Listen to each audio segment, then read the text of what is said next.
Well, we are here. We are joined. I'm Greg Fernandez Jr. Catherine is with us. Sophia is with us. And Mr. Will Rail, who is also going to be simulcasting here, is also with us today. And who knows what we're going to talk about, but who knows what we're going to talk about with any of these live shows that we do here, right? But there is a purpose that we're all here. Catherine, I was hoping maybe you could kind of fill the people in of what we're doing here while I change the name of this video. Yes, and hello everyone. We've decided that we would go ahead and open up a line of communication, a dialogue, for lack of a better term, with anyone. Mainly there's a group of people on Facebook who believe David to be guilty of this murder-suicide narrative. We, on our side, are of the belief that David was a victim of murder, as well as his wife and daughter. So throughout the years, there's been a bit of contention between the two groups. So, I'm like, someone had posted to me a post from one of their groups, which I showed you on one of my videos, where they're always like, hey, we'll debate you anytime, any place. This has just been going on forever. So it's like, well, okay, instead of us constantly having this bone of contention, let's open the lines of communication and let's have this discussion in a public forum. And so we set it up weeks in advance. When we came up with this idea, it was at least 2 weeks ago. And so we set up a time and a date. And so now we're just hoping that someone from their group, anyone, it doesn't matter who it is, could be one of their main admins or even someone from the group or even someone who could be listening live. If you feel David is guilty, please jump in and feel free to give your stance on why you feel the way you do. And that's the spiel. All right, and I got it up. If anybody here wants to call in, feel free to call in, 609-663-0637. Come on in and join us. We're going to be here for at least another hour, maybe 2 hours or so, and then we'll go back to the previously normal scheduled programming here. But I think this is a good idea. Take a little time out and extend that olive branch and give these people a forum. If they really want to show up here and try to prove David Crowley guilty, great. Even if they don't show up, it'd be nice if they could actually prove David Crowley guilty or help people understand why they believe David Crowley is guilty. Is it based on facts or is it based on fiction? From what I can gather, it looks like fiction to me, because obviously if the police can't prove it, it's going to be hard for me to think that anybody else can. And if they can, then they should hand that stuff over to the cops so that they can conclusively prove this case and close it, instead of having this case ruled exceptionally cleared. And there is a big, big difference. So we're talking about 3 people that have died. Go ahead. Right, and it's funny you put it the way you did, because that's exactly what Joe Pierce from their side is constantly saying. Well, if Catherine's, okay, here comes my snarky side, and I can't be that way. Okay, I said I would be peaceful, so I will try to be peaceful. But he's always saying, well, if Catherine's corner friend has all this information, then they should send it in, and if he's innocent, then they'll prove it, on and on and on and on.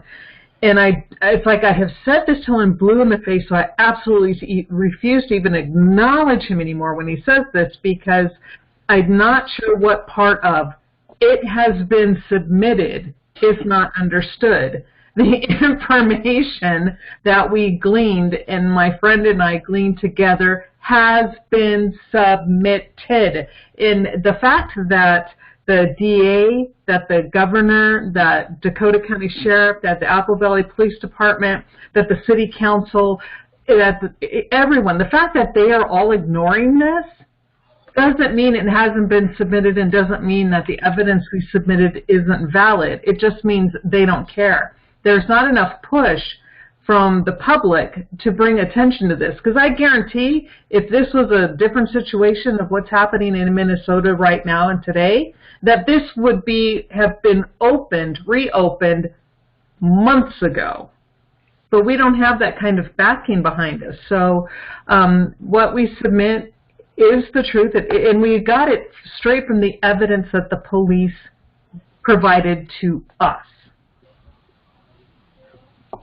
Seems fairly simple. I mean, if we didn't have so many people, including these Gray State goons, telling everybody that David was guilty, maybe we would also have a little more help. Maybe there would be more people that would be willing to come forward if they know anything that may lead to what really happened here. But for anyone to say that what really happened here is that David Crowley is guilty is just crazy. You're fooling yourself. You're trying to fool other people, and I can guarantee you, except for the very, very weak-minded, it's not going to work. You can keep trying. Right. That's your freedom. You know, if you want to keep playing that route, fine, because all that it's doing is bringing more people to our group. Yep. So where Eric Nelson left off, we now have these people who have picked up that baton and they're running with it. So, I mean, I wish that they wouldn't. I wish that, you know, they would either be able to admit that they're full of crap and to say, we think David Crowley is guilty, but they don't know David Crowley is guilty. The smartest thing that they could ever do is to not show up here, because they would not be able to prove David Crowley guilty. And if you can't do that, you're just going to make yourself look foolish. Yeah, and you know, jumping back to even any of the anyone who's reported on this case, from the Twin Cities, from Minneapolis' newspaper, to Tom Lydon, to Eric Nelson, to what's his name, Warren Hurst. I don't know all these producers' names, but the people who did the Sloppymentary, and you know, others. I find that these are the types of personalities that if they make a mistake, they don't want to jump back and say, oops, maybe I was wrong here. Here's some other evidence. Instead, they dig their heels in, and they're like, well, no, that's what we were told. That's what was said at the time. We're not going to go back, and we don't have time to look into it again because, well, it's over and done with. Well, that's not really right, because they slandered the name of a man who was a victim of a murder, and they need to correct that.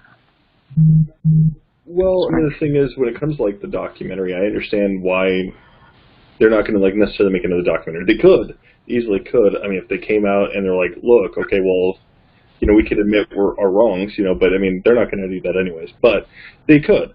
As for, like, Tom Lydon and all those guys, they absolutely should. They should be retracting their statements, things like this. But like I said, I mean, Eric Nelson's the only one I'm like, okay, well, he's the one who probably won't do anything. I don't really see him having to do it because, you know, with movies, what's done is done, generally. Right. So, but they set themselves up for a sequel. That's how I see it. I'm like, that's more money for you. Come on now. Exactly.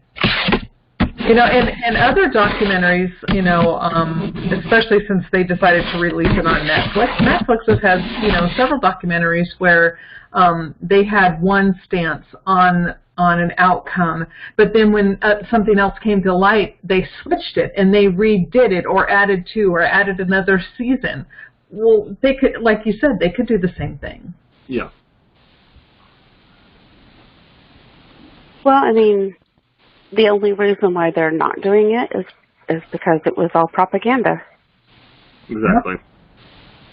And there's no reason for them to switch it up now because it served its purpose. Yeah, exactly. But in the thing that I don't get, because I have spoken with a few of,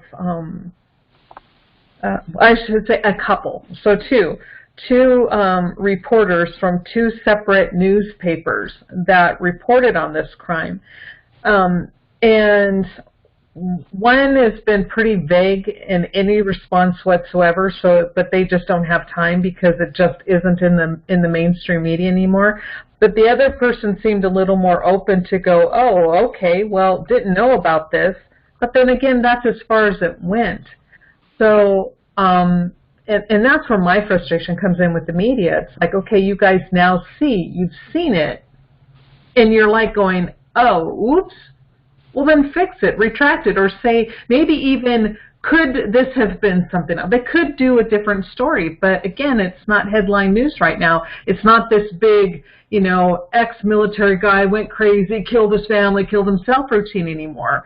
And so, I don't know. I'm sorry. I'm frustrated at the moment. No, it's well, all it good. starts with Tom Linden. Is it Linden? Lighten. How do you pronounce his name? Leiden. It starts with him because other reporters or journalists took their lead from his stories. And so, you'll see that there was David's bloody footprints throughout the crime scene.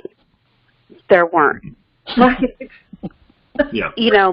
But they take their lead. They don't even bother to look at the evidence. They just watched his little thing and then wrote what he said. So it really starts with him. Yeah.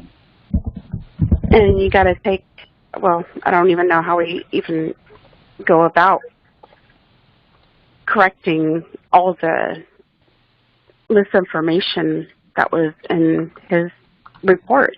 Well, yeah, because, I'm wondering, I've been trying to do research on Leiden lately, the last week or so. I've come across several interesting things about him, not only as a person, but his history as a journalist. But I can't find out or figure out where did he get his information to do his hit piece, because it seems like a narrative was handed to him, and then he wrote it and spoke about it and then ran with it. He didn't, by how he speaks and what I have seen him write, he didn't even look at the evidence. So where is he getting his information? Or where did he get his information? I always assumed that he got it from the Apple Valley PD. No, I don't think he did either. Well, he definitely got the documents and got all of that stuff. Now, apparently he got a lot more than what he was supposed to get. That's what one of the Gray State goons had told me. After we found out that Tom Leiden had gotten a lot of documents and photos, that's when we started putting in requests for documents and photos. The reason why we didn't do it when the case was still, they were still investigating it. The case hadn't closed yet, so Detective Gummert, made it clear, they're not going to do anything more. They're not going to answer any questions. They're not going to give us anything until their investigation is done. And of course, they're not going to tell us that either. So we kind of found out through Tom Leiden, and Tom Leiden had all of this stuff here, and then that's when we started putting in requests to try to get as much documents, as much data as we possibly could. And so by that time, Tom Leiden had to have known that there was something up. So to call him an investigative reporter, I don't know. I mean, he's reporting what? Not reporting the truth, definitely not reporting facts, and he hasn't retracted any of those statements that he's put out here.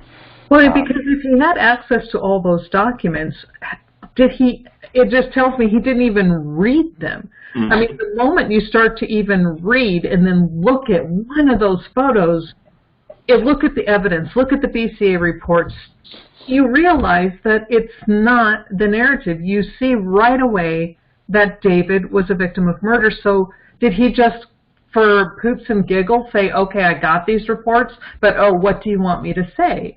And, I don't know. Like you said, that's not investigation. That's regurgitation. Yeah, well, he was working with Eric Nelson up until a certain point. It seemed like they were working hand in hand, and then Tom Leiden played his card first with that 15-minute hit piece on David Crowley, and then Eric Nelson followed up with a 93-minute hit piece. Well, I kind of feel like when it comes to Leiden and stuff, if he would have read any of it, honestly, he didn't need to have the picture of the bodies. He could just basically see, just even from I believe even the kitchen photos would have been enough to kind of show it. That angle from going in. You guys get it. So I think that if he would have, at least looked at, like Catherine said, at least one or two photos, read the police reports, once again, they even show it in the police reports that, okay, there was, just to kind of go with kind of what we got here in order here, there should have been 4 bullets shot. But we've all of a sudden, we got, I think it's like 6 fragments, 6 casings, I believe is what it was, if I remember correctly off the top of my head. But then there was also an unspent round as well.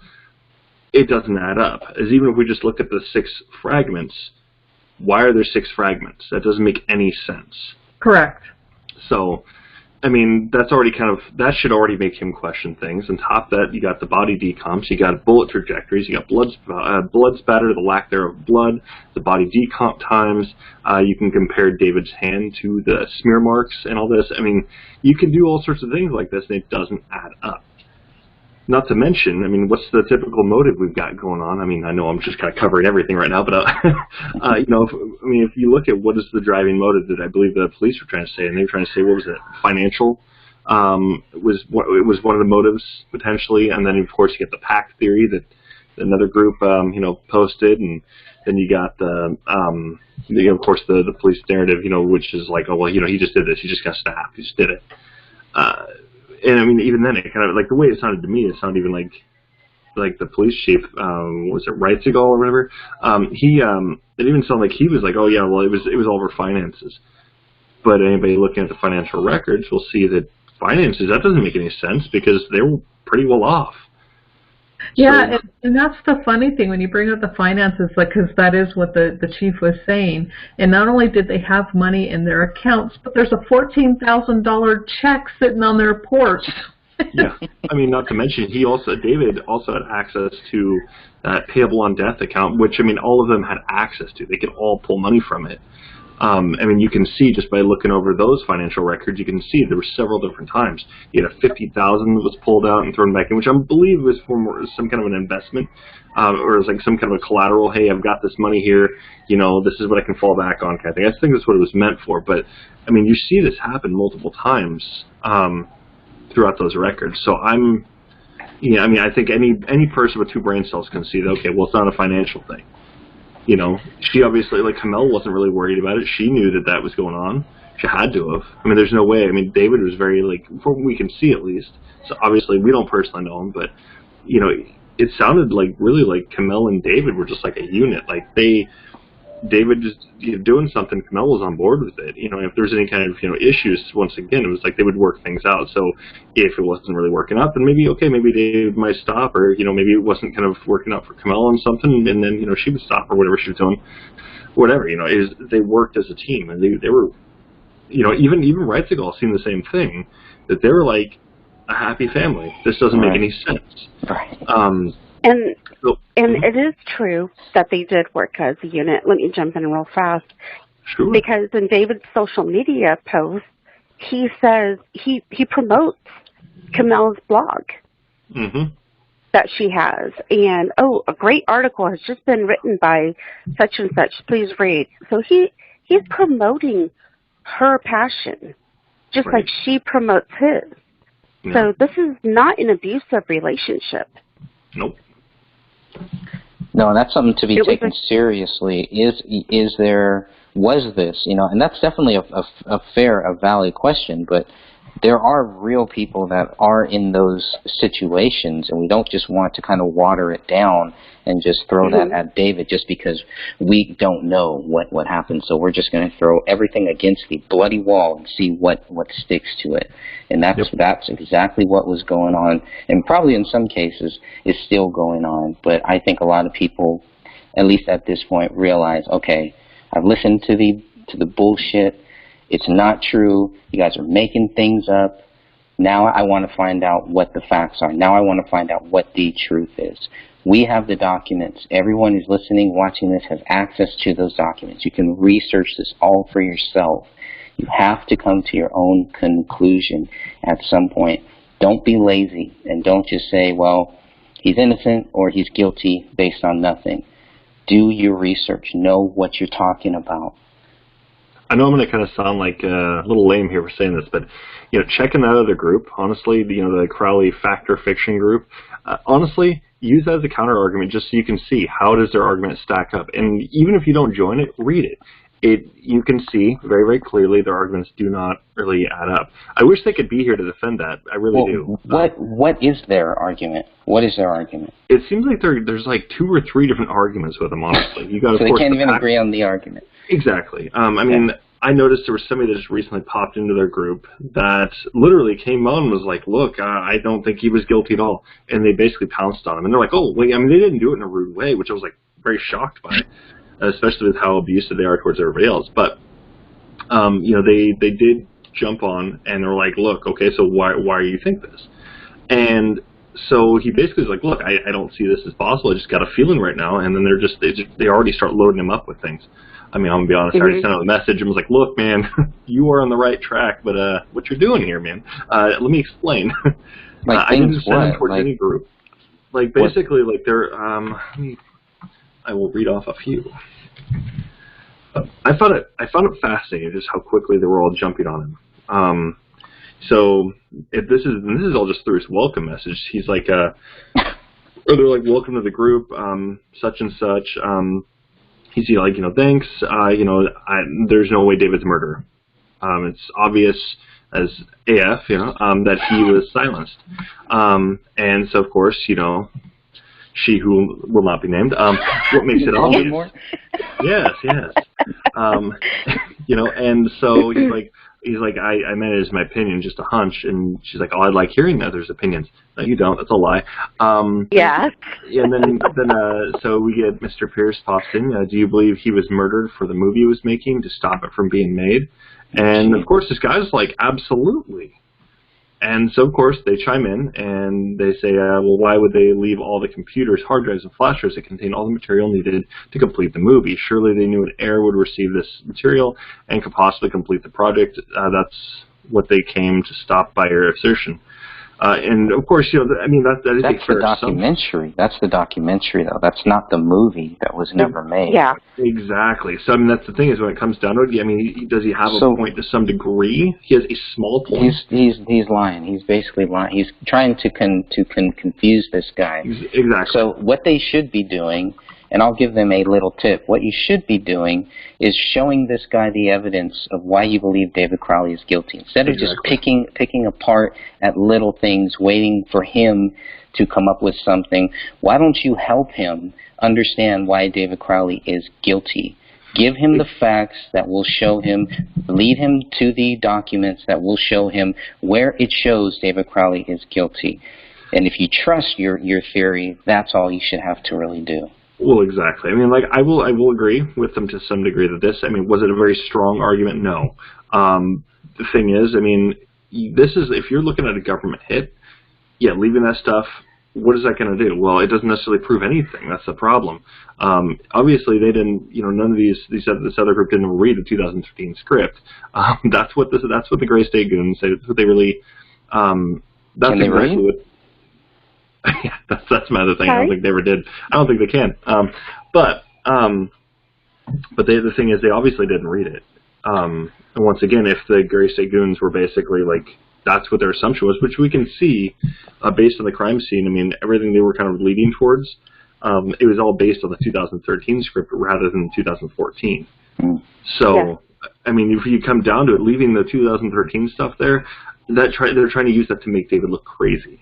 So leaving it there, actually, this guy's argument here, that's the thing. Mr. Pierce is not leaving a very strong argument in that case.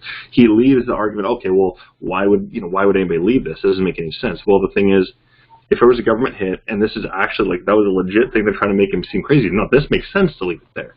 However, and that's the thing, they didn't look at the whole fact that, well, he left the 2014 script. The 2013 script we just got. So even with all of this note, it doesn't necessarily mean he went crazy. It's just he was looking at things. I mean, well, they were also trying to tell people that that David didn't have a working deal. Yeah. So they started out with a big lie there, and from that point on, why would anybody take them seriously? Exactly. Well, the thing is some people don't even bother to look further than what they're being told. Yep. And so they actually believe that there is no deal. Yeah, and it surprises me that more people have not watched Dan's video where he spoke with Mike, what's his name, Bellagio, one of the guys from Hollywood, the producer, and he flat out says, in his own words, David had the deal with us. We were going to do this. And it's coming directly from the producer in Hollywood. And if he's saying they had a deal, who are they to say he didn't have a deal? Wasn't. Correct. Right. Why Well, did they say that? Okay, I can tell you exactly why.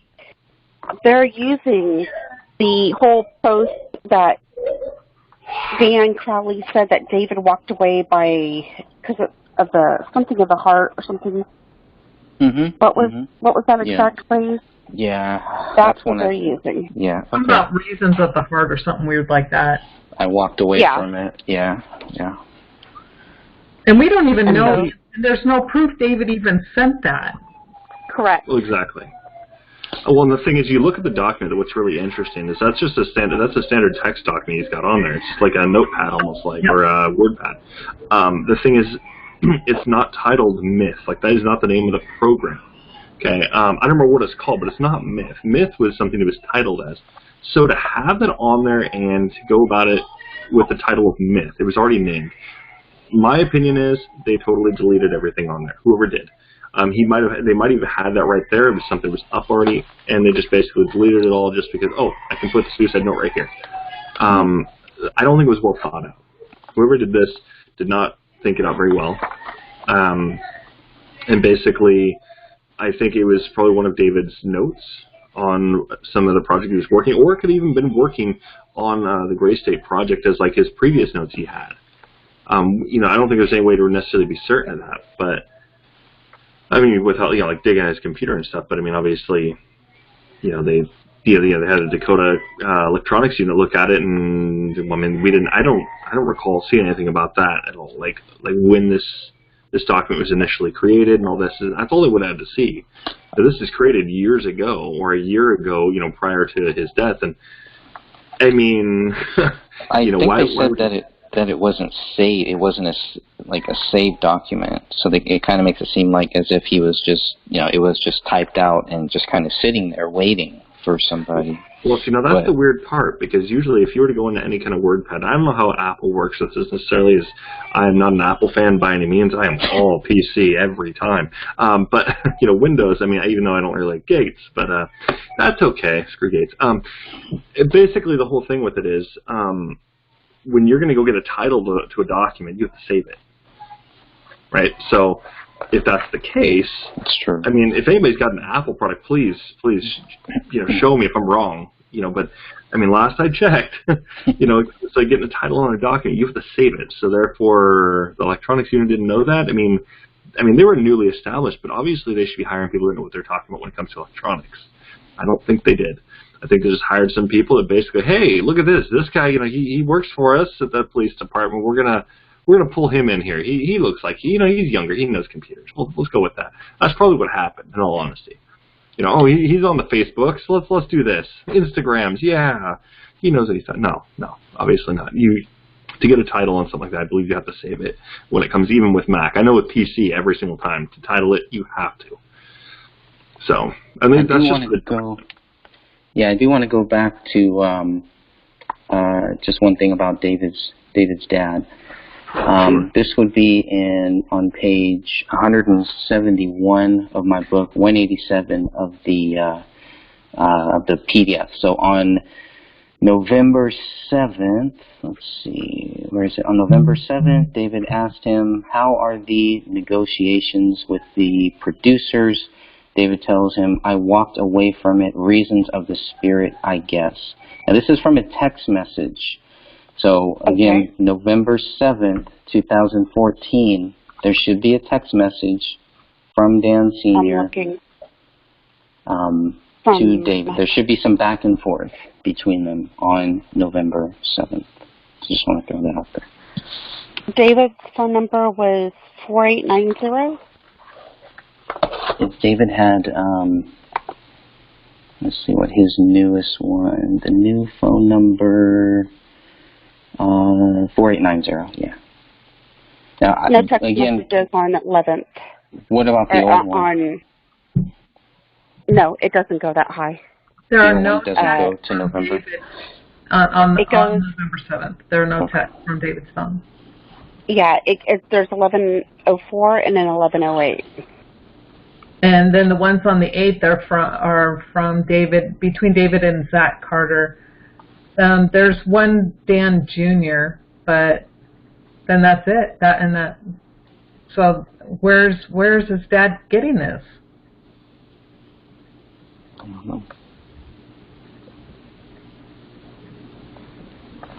Strange. It's pretty strange. And I did want to add, like what William was saying, that a lot of the things around the computer was pointing towards the 2013 script. Like, he could have been working a while ago on the myth, but for some reason it seemed to be staged right there at that time. But the notebook, that is an interesting piece of evidence because the notebook contains information for the 2013 script, although he was completely done with it as far as we know and had shown the Mike the 2014 script and had done some revisions and everything. The 2013 script, all his little notes and little jots, everything that he was writing was towards the 2013. That's in that notebook right there, Greg, that you're showing. And that kind of shows that, yeah, I mean, where's his notes for the 2014 script then? Where's all of that? Where's all that good stuff? Is this just an old notebook? It's kind of what I always thought. Even a lot of the stuff on here, just, yeah, anyways. Again, that number, if anybody does want to call in 609-663-0637. This is your opportunity to explain why David Crowley is guilty. Why you believe David Crowley is guilty. What is it based on? How invested are you in this? How much research have you actually done to come to that theory? And for how long? Are you working your way back? Did you start with the fact that David Crowley was guilty? Did you start with the fact that he was innocent? Where did you start and where are you at now after looking at all of these documents that you have access to? So you have no excuse. So we all have access to these documents if we want to do our own research and look into it. So for me, I don't understand, unless it's a lack of knowledge, wisdom, effort, fluoride, chlorine, unless it's something like that, I don't understand why you would believe David Crowley is guilty. Well, you know, and I've said this before, and maybe this might help someone who's come in and just hearing this. When I first heard about this case, I remember my exact thought was, I'm going to read the autopsy report and explain it to the group because maybe they don't understand how medical terminology works, because most people don't. Autopsy, I still don't. Yep. Yeah, it's a whole different field. So I said, okay, let me do this, and then maybe they can understand why this guy killed his family and then himself. Okay, so that's the first thing I go to are the autopsies. I breeze through Camille's and Rania's real quick, and then I open David's, and I'm like, okay, so let me read this, and then I'll explain it, right? In my ego, I'm like, I'll explain it to them and tell them why they're wrong. And as soon as I started reading that, I'm like going, my thought was, and pardon my French, was, oh, holy shit, this guy was murdered. Yeah. And from that point forward, because I entered this believing he was guilty, but the moment I started reading, I knew he wasn't. and then from that point on, it's just been a domino effect, one on top of the other, where evidence after evidence is showing and backs up the previous evidence that he was a victim of murder. Yep. I want to say hey to Johanna in our live chat room here on the Hello. Great Stage YouTube channel. Appreciate that. We are actually live here. I know you've tuned into a lot of the replays for the last 6 or 7 months, but here you are. You made it to a live show. Awesome. So, I mean, I think for basically the strongest argument we could possibly do, just to kind of show people, honestly, I think if we just went down the list, just kind of, I think if all of us kind of just went down and just kind of, this is why this doesn't work for the narrative. This is why this doesn't work for the fact that we can always just argue all the different points just to show that it doesn't add up. And then it shows that, okay, well, if we've got all these narratives that are supposedly there, why don't they add up? And I think most of them, we can just follow this exact, just going just down the list right here, bullet count, bullet trajectories, spatter, decomp, the smears, and then, of course, motive. You can see that it's very, very clear it's not possible. It is absolutely murder. Just like Hal Catherine said, if you look at the autopsy reports, you'll see it doesn't add up.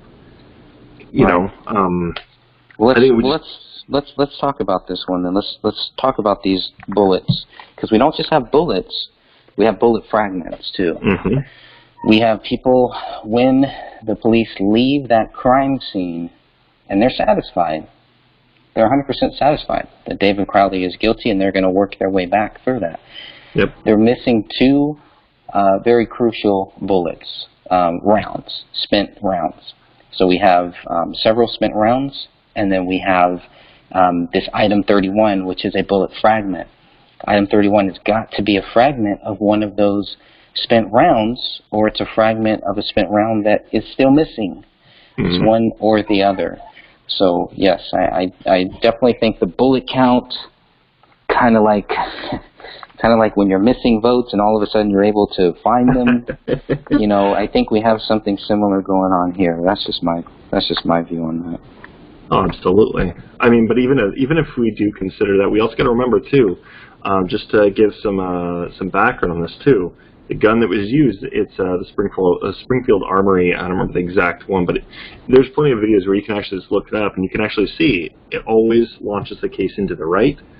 So if you look at where the bodies are, or rather where they were, you'll see that even if paleo, let's just say hypothetically, paleo was moving around, it still doesn't add up with all of them. You'd figure some of these would be, okay, well this makes sense here, this makes sense here, but they don't really necessarily make sense for the narrative at all. It actually looks like something else entirely. So if we got bullet fragments and bullet casings that are kind of like really close to each other, that's already odd. For one. For two, if you look at where the bullet casings are, even on that carpet, I mean, if Paley was really there eating on the bodies, right, you'd find bloody paw prints. You'd see that they'd be kicked around, they'd have some blood on them most likely, so he'd probably be stepping on them. Is another thing. So we don't see that either. So that's why I'm also having kind of an issue here. So if we got the bullet counts, we got, as I believe, like I was saying earlier, I believe it's 6 fragments, 6 casings. I believe there's 1 unspent round entirely. So 7. So you have 7. Yeah, you have 7 bullets because you have to include item 45, which is the one in the basement. So okay. 7 cartridges, 7 cartridge cases. No, there's 6 cases. No, there's 7. There's 6 1, cases. 2, 3. 1, 2, 3, 4, 5, 6. Oh yeah, there's 6. Yeah, I thought it was 6 casings, 6 fragments, and 1 unspent round entirely. 5, 6. Wait a minute. 6 casings, 1 unspent. Then the bullet fragment 31. 1, 2. Oh shoot. Yeah, that doesn't really add up. That's what I'm saying. Is when it comes. And see, no, you have 6 hollow point. I'm trying to, because there's different words for them. And then you got that little teeny piece, number 31. And then the live round, number 7. So number 2 is a cartridge case. It's by the edge of the carpet and the recliner in the living room. Number 3 is a cartridge case by the stool in the living room. Number 7 is a live round. On the rug, hair clump, torn Quran pages. Number 9, cartridge case. On the rug by the Quran. Number 30, cartridge case. Torn Quran, by the torn Quran, by the couch on the rug. Number 31, wait.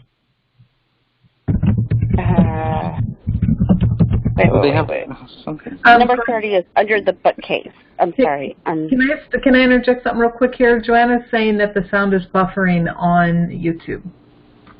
Oh, it is. Okay. She wants to hear what Sophia's saying.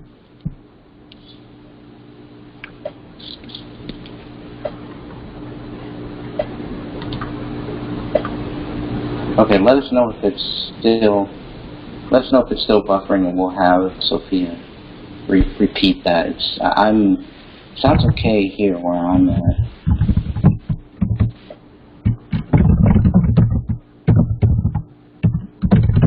Maybe it is buffering a little. Okay, I just told her to let us know if it continues. Yeah, she's right.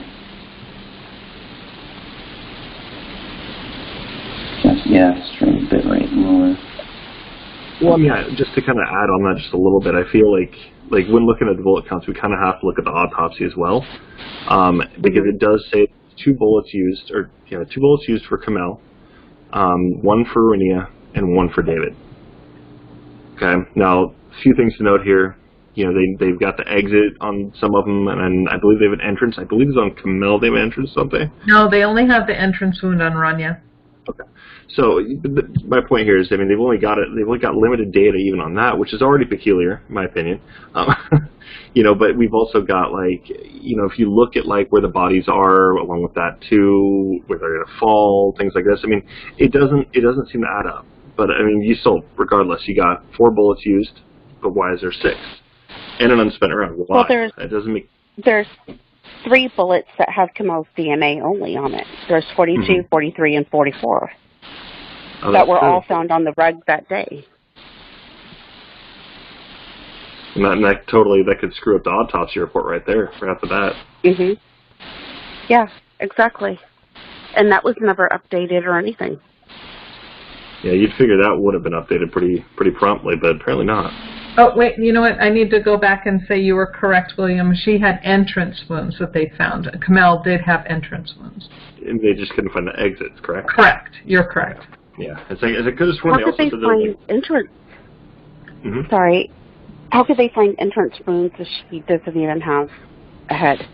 They would have found little skull fragments is what they would have had to have found with some beveling on them. I mean, that's the only way that would have been possible. So, but once again, I mean, I was in the impression paleo ate all that, so. But okay.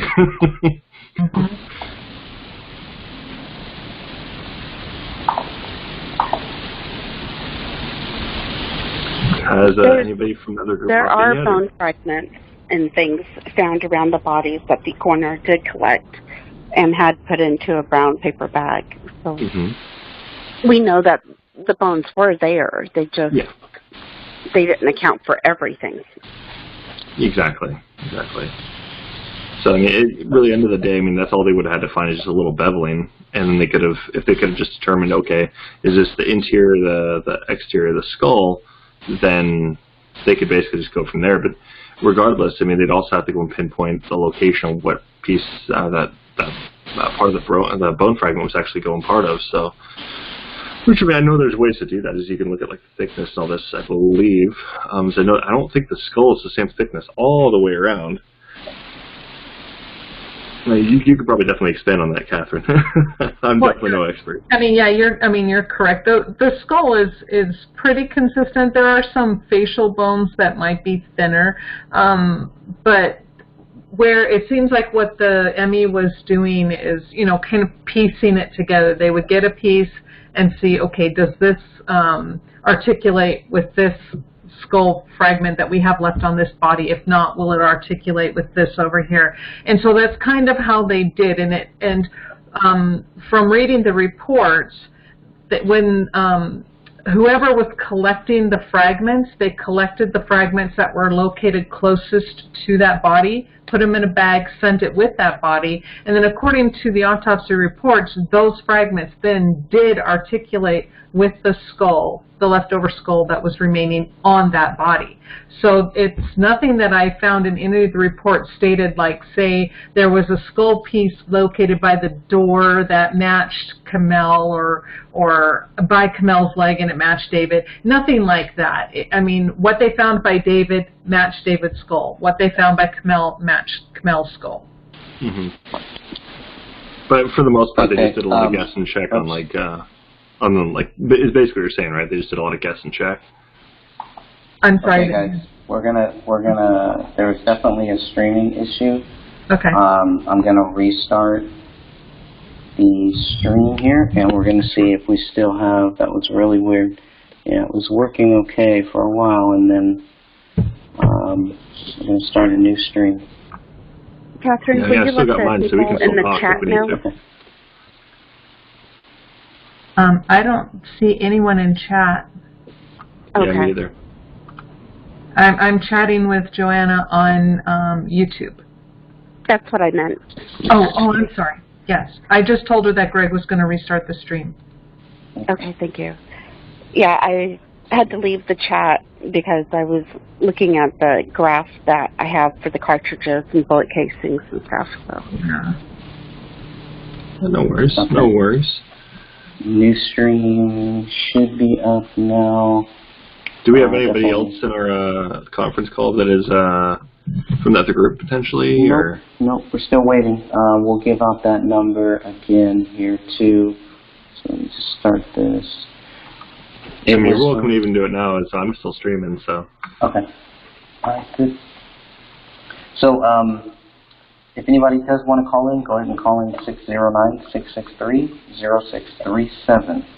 We have now started the second stream here, and of course we'll come back and kind of piece both of these streams here together. You can also catch this on Twitch right now. If you go to twitch.tv/Strange Investigations. So it's live there, no issues there, just us. Yeah. Here we are.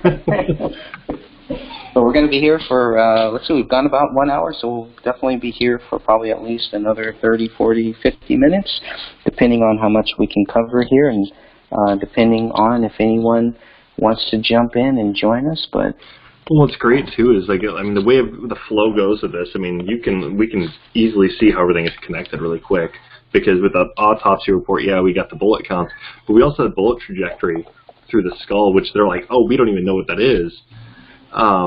Which I thought was also kind of fascinating. It's like they don't even know what the bullet trajectory is. Well, that's because they don't have entrance and exit wounds on David and Kamel. They have that on for Rania.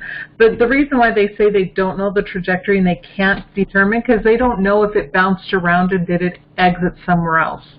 They just don't know. There's not enough of the skull left wherever it would have come out. Yeah. yeah, looks like it's still kind of buffering, but we're just going to keep moving on, make the best. Apologize for everybody on the live stream, but I promise on the replay we'll make sure that we fix all of that or any buffering issues here. So jump over to Twitch, and you won't have any buffering issues or anything there. Go to twitch.tv/Strange Investigations, and of course, I know, Will, man, you've done, what are you up to, 25 videos on this case now? Yeah, if we include this, it's like 25, 26, something like that. Man. All at about 2-hour length. you're gonna catch up to us pretty quickly at that pace. Oh yeah. I think. Oh yeah. Plus on top of that, we have that the video I'm making, which now that I have my graphics monitor, thank God, I can start picking up the pace. It's fantastic because I don't have to rely on the mouse. Fantastic. I still can't get over how happy I am on that. Let's see if I can pull up some of these other ones. So these are kind of the main points here, which really we've been trying to focus on, trying to stay focused here on all the different things that would either prove David innocent or guilty, right? Is that kind of your view on this, Will? Oh, absolutely. But I do want to go and point one thing out. I know we don't have it on this list at all, but I would highly suggest people also check out similar cases to this. You got there's the John Lang case. Highly suggested. That's the guy that was stabbed multiple times over in Fresno in 2016, and then his house is also started on fire. Yeah, it's a really complex case, but end of the day, I remember this. Yeah, not many people really believe the narrative there either. But you also got that, and you got the Pencock case. The reason to pay attention to that one is because you have a lot of the same officers that were on this case. They're on that case as well, and that was also after David as well, I believe. So, So I mean, that's checking out these other cases that are they have their similarities. Like for instance, that's got the same officers. You can see how they investigate. Minus a few different people, Captain Bermel.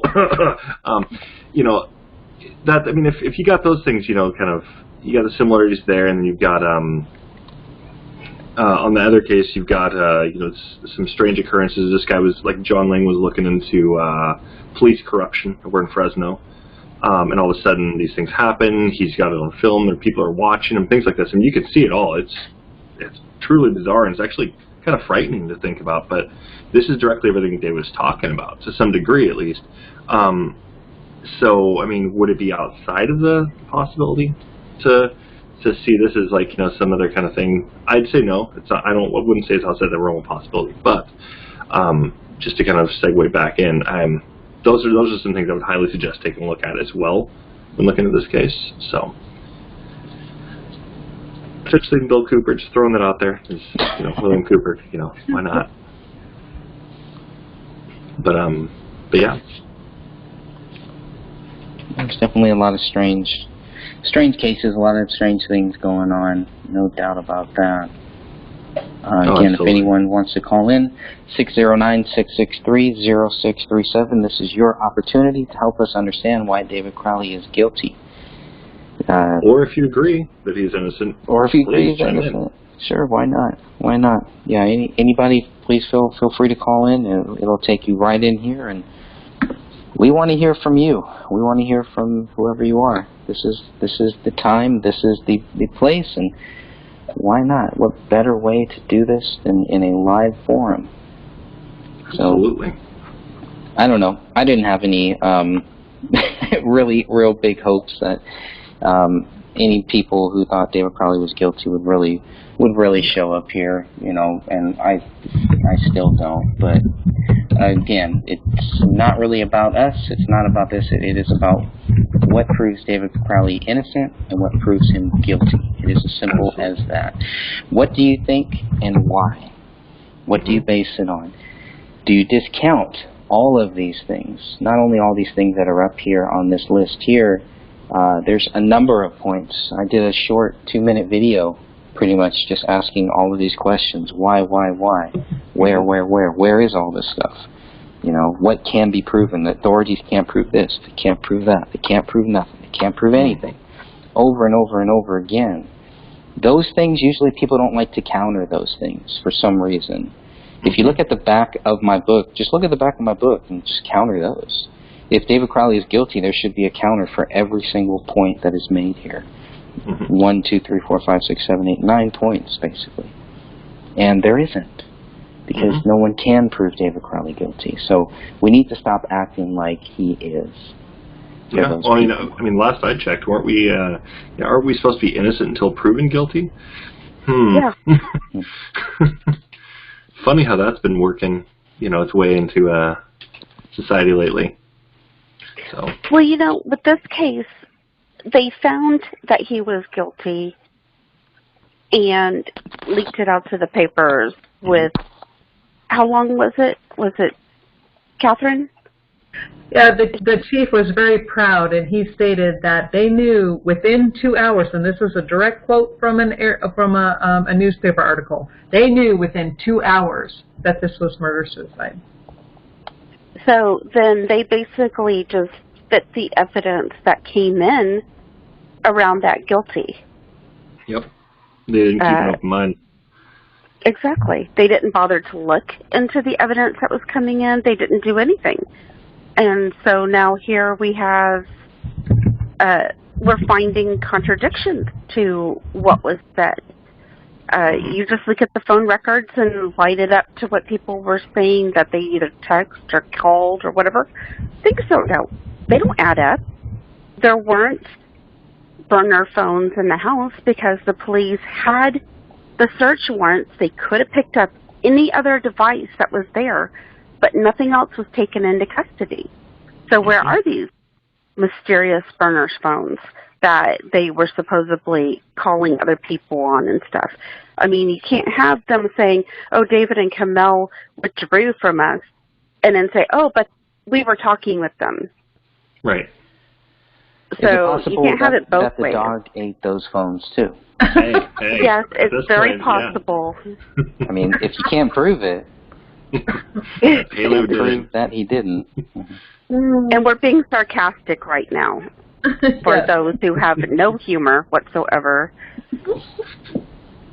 But you really have only a couple choices with this case. You know, you got to have a little humor. My dad was a firefighter for many years, and he taught me that. He would tell us stories, and you know, after something weird would happen, they would always have to go to a counselor or something like that. And you know, this is life. This is real life here. We do take it seriously, but at the same time, we don't have to obsess. We don't have to worry. We don't have to be scared. Whatever's going to happen is going to happen. And I feel free in just talking about this case. I think this would be a slam dunk case to get reopened. I do believe one day it will get into the right hands. If I had the power to reopen it myself, or to do more, because I can only do so much here. But I know that there are people out there that can do more, that can help, that can contribute. And I know that there are a lot of people watching this and listening to this that have been. And I do want to thank all of you for that. You know, even the people who disagree with us, you know, in some way you're actually furthering what we are doing. So I do want to thank you too. Yeah. Fair point. I mean, it gives us something to kind of, you know, basically we have our, if you will, counter arguments there. So I feel like it kind of strengthens a lot of our evidence and our findings.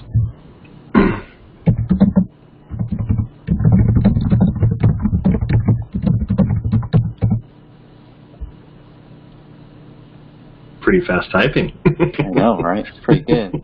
Oh no, I have long fingernails. I used to, well, see, I'm one of those old school people. I don't know if any of you other guys, I don't think you guys are as old as I am. I think I'm the oldest one here. But back in the day, I mean, when we had to take typing classes, I learned on those ones where you had to peck the keys, right?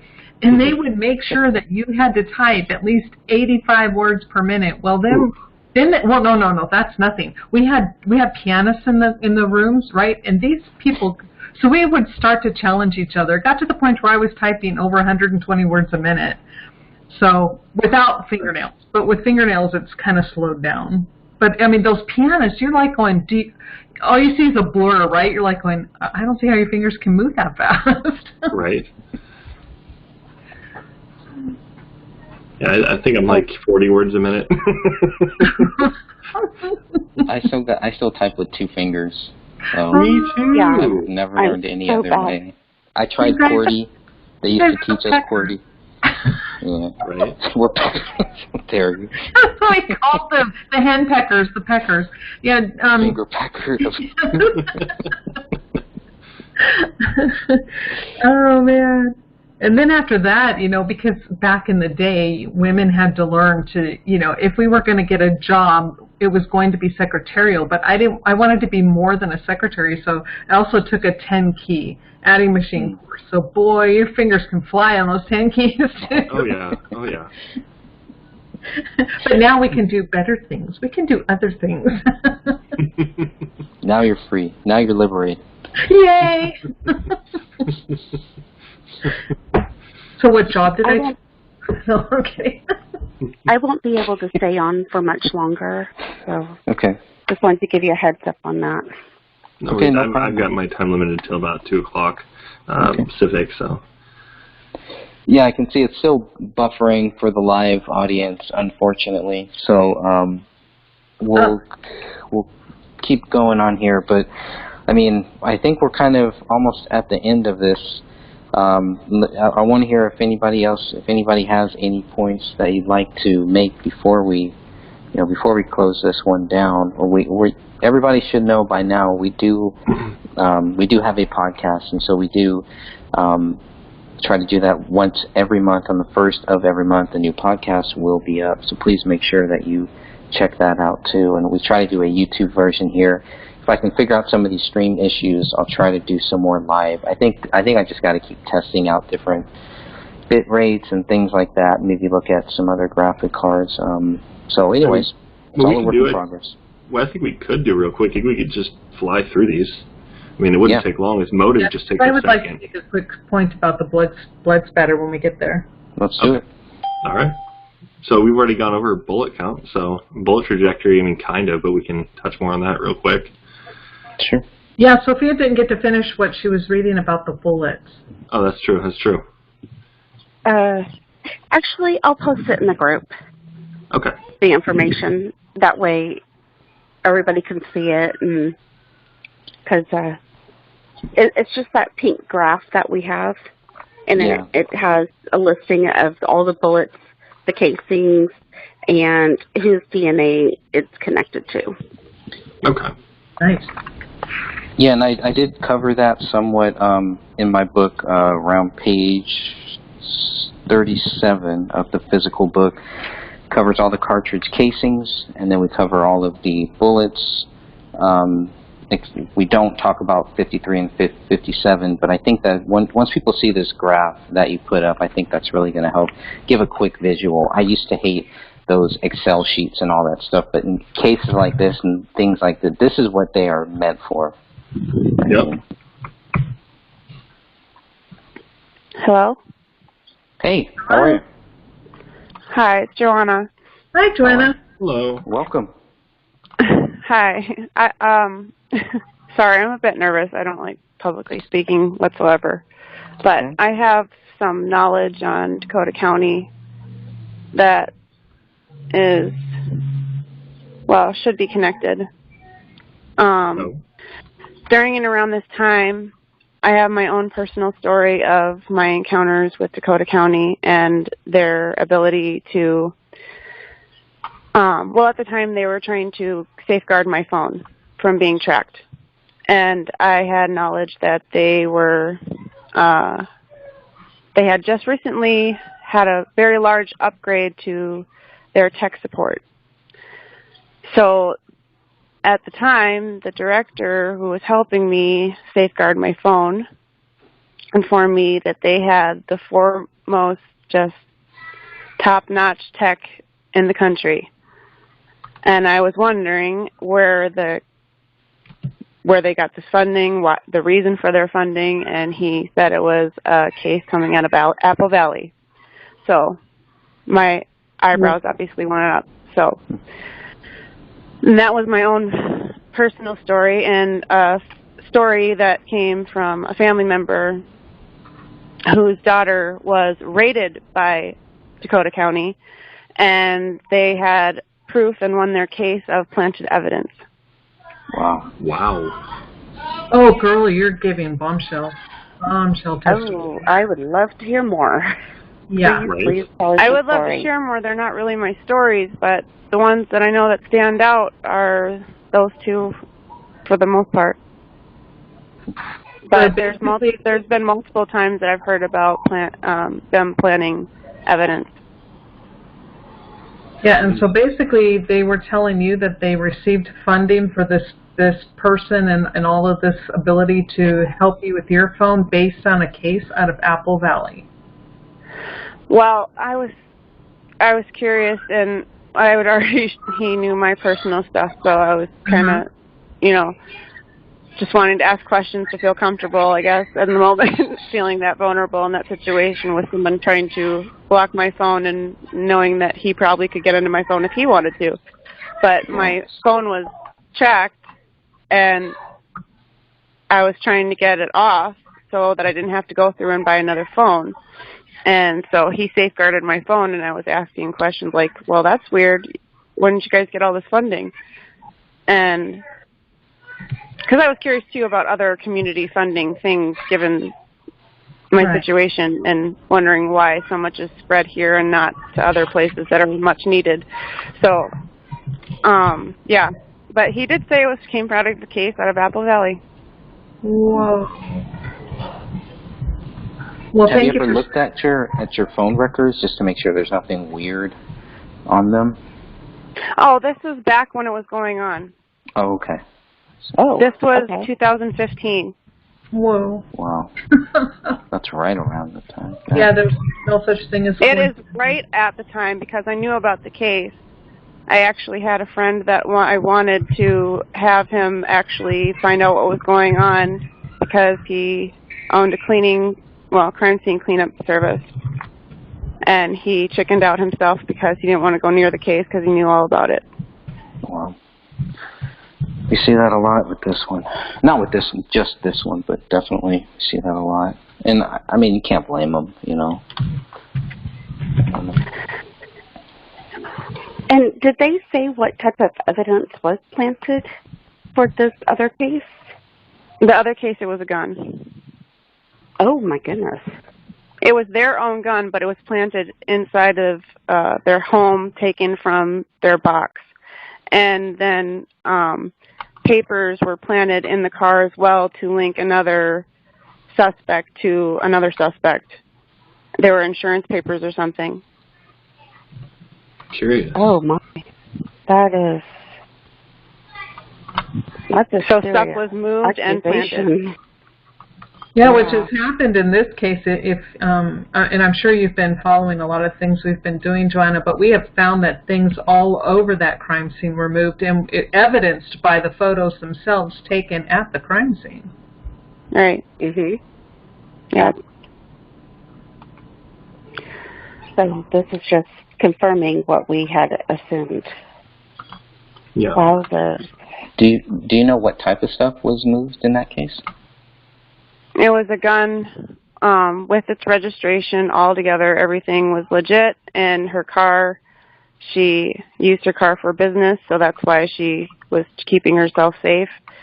And they moved it from the house, or from the car into the house, to try to prove, I don't know, that she had no reason for it other than that they were a threat in some way, shape, or form. Because they literally had nothing on them, so they had to do something.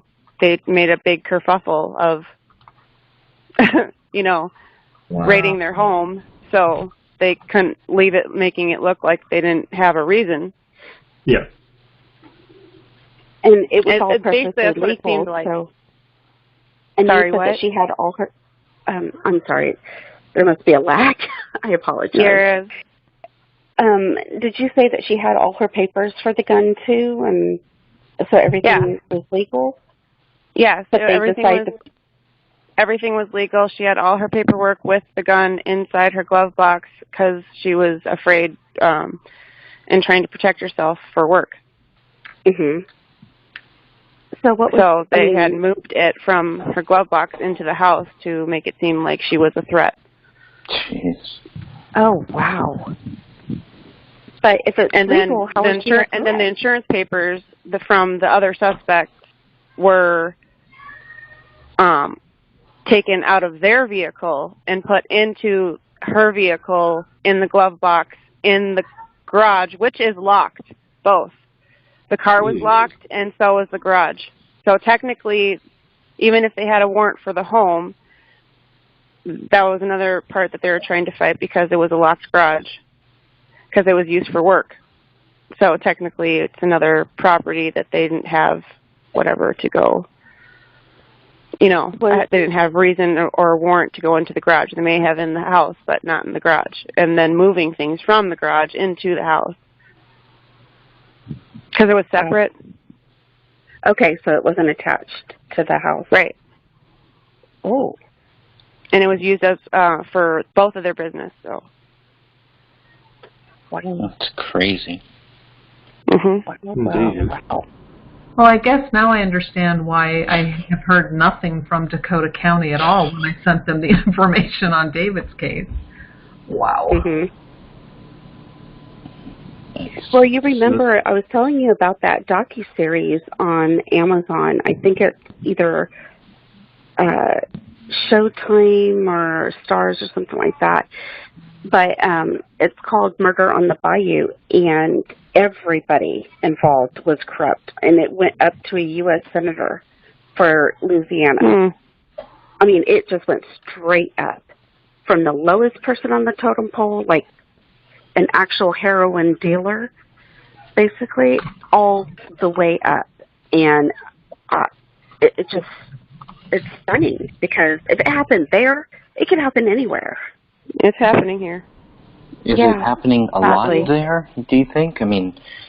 Oh, yeah. How long do you think it's been going on? I have my own personal stories I'm not really willing to share, but... That's okay. Quite some time. Okay. Jesus. So... basically, they're all affiliated. You know, like how... it's hard to describe. Not like in mob movies. It's the same thing. Mm-hmm. It's the brotherhood. It's a brotherhood. It's the brotherhood. Even if they're not in the force, if they're in something else, it doesn't matter. They're all connected in secrecy by the brotherhood. So there's a lot of which is exactly why David was the threat. Absolutely. So, do we know directly how they're connected? I mean, at this point, it kind of seems like Freemason might even stand out a little bit more, actually. It does, even in the small towns. And I will say this, oddly, in small towns that I've been in, and question was brought up against wanting to either visit that temple right on Main Street in every little small town. Oddly enough, the old ones burned down like weeks later, and 3 of the significant ones that I'm thinking of right now, within weeks of asking questions. Wow. Burned down. Curious. Wow. I mean, this is everything that we suspected, that we just never had confirmation from somebody actually. Well, I mean, we had confirmation from one other person, but, I mean, this is a second person coming forward. Yeah, it's really sad, because I have friends from high school that became, blue, and they're either changed quite significantly and dropped out people that they couldn't stand to look in their eyes out of their lives, or they dropped out and couldn't stand what they were doing as a job. Mm-hmm. Yeah, there's a lot of that corruption going on there. Mm-hmm. What's the drug situation like? Well, I can tell you what it was around the time with David. Mm-hmm. It was pretty bad, but it was mostly done by people that are supposed to be stopping it. They were running it? No, that happens often. That definitely happens often. And then somebody said, up north Minnesota, that they knew that this area, the area up north, was the #1 hub between Mexico and Canada. Yes. And officers in Hawaii were even well aware of that factor, of this town that I speak of. It's quite crazy. What's the town, or did you not want to name it? It's just up north. I don't want to. Okay, that's fine. I'm I've been meaning actually to email you, but I've been really busy. Okay. With some information. Well, that's good to know. This county just seems stop. like a lot of Curious. weird things with this county. Go ahead. And once again, I mean, you can always private message her or anything, but I mean, Red Lake, does that ring a bell for this at all? Mm-hmm. Okay, so I was thinking. They take advantage of their territory too. Curious. Meaning I need to look at the financial records. They basically break treaty.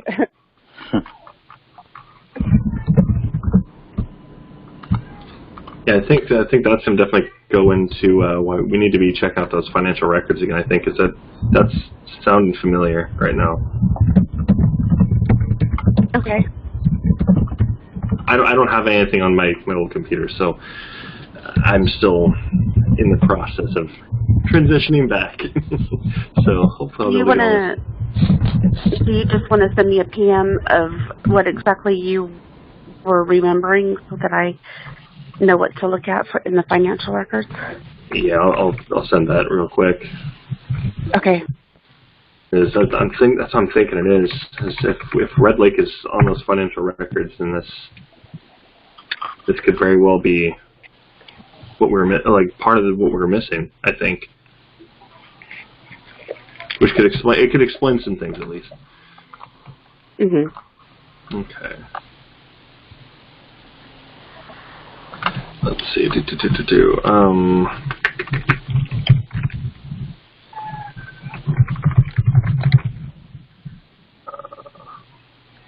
Well, John, do you have anything else you want to share, or just any other thoughts that you want, whether other cases, the county, or even just on this particular case here too? Anything else?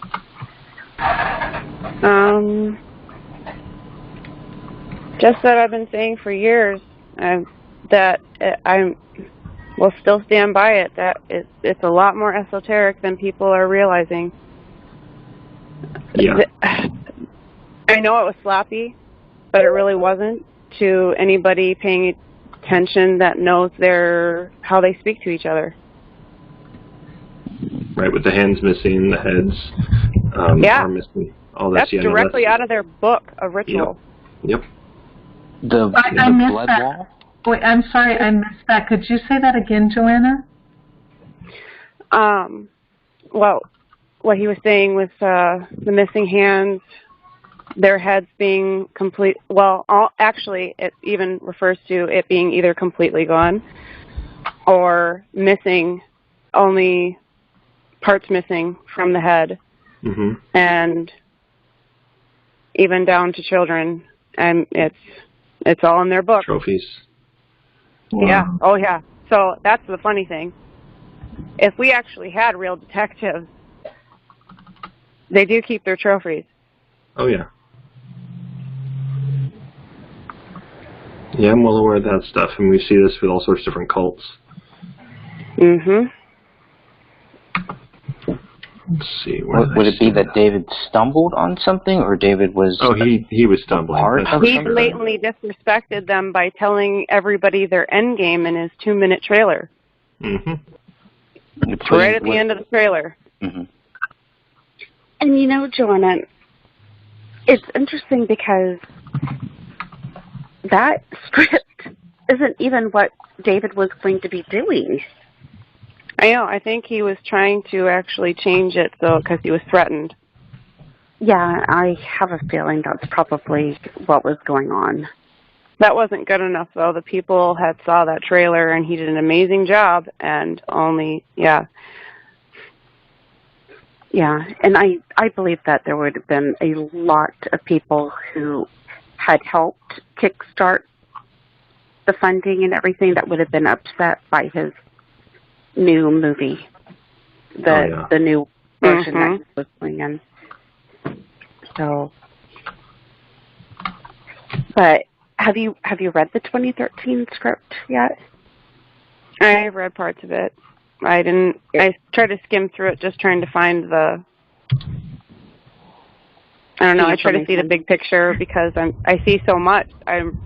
There's so much literature to read, especially with the current climate Yep. That it's so I didn't even realize that you guys had both scripts, and when I did, I was trying to stay awake. So I've been reading a lot of things. It's just hard to keep up with everything, and this case is very important to me and personal to me because I knew what he was trying to do. He was trying to tell the truth through art, and and I was part of a scene that had people trying to find a direction to go to fight the cult, and nobody really knows what they're doing though, because they don't tell the whole story. Yeah. And they speak to each other in symbols and signs and dates so and all sorts of things like this, planetary alignments. Right, and so every group that tries to get made of trying to do something gets infiltrated by these really sinister people who know exactly how to play these parts. Some actually don't know how to play, and I'm like, how do you not know that person was? But whatever. Yeah.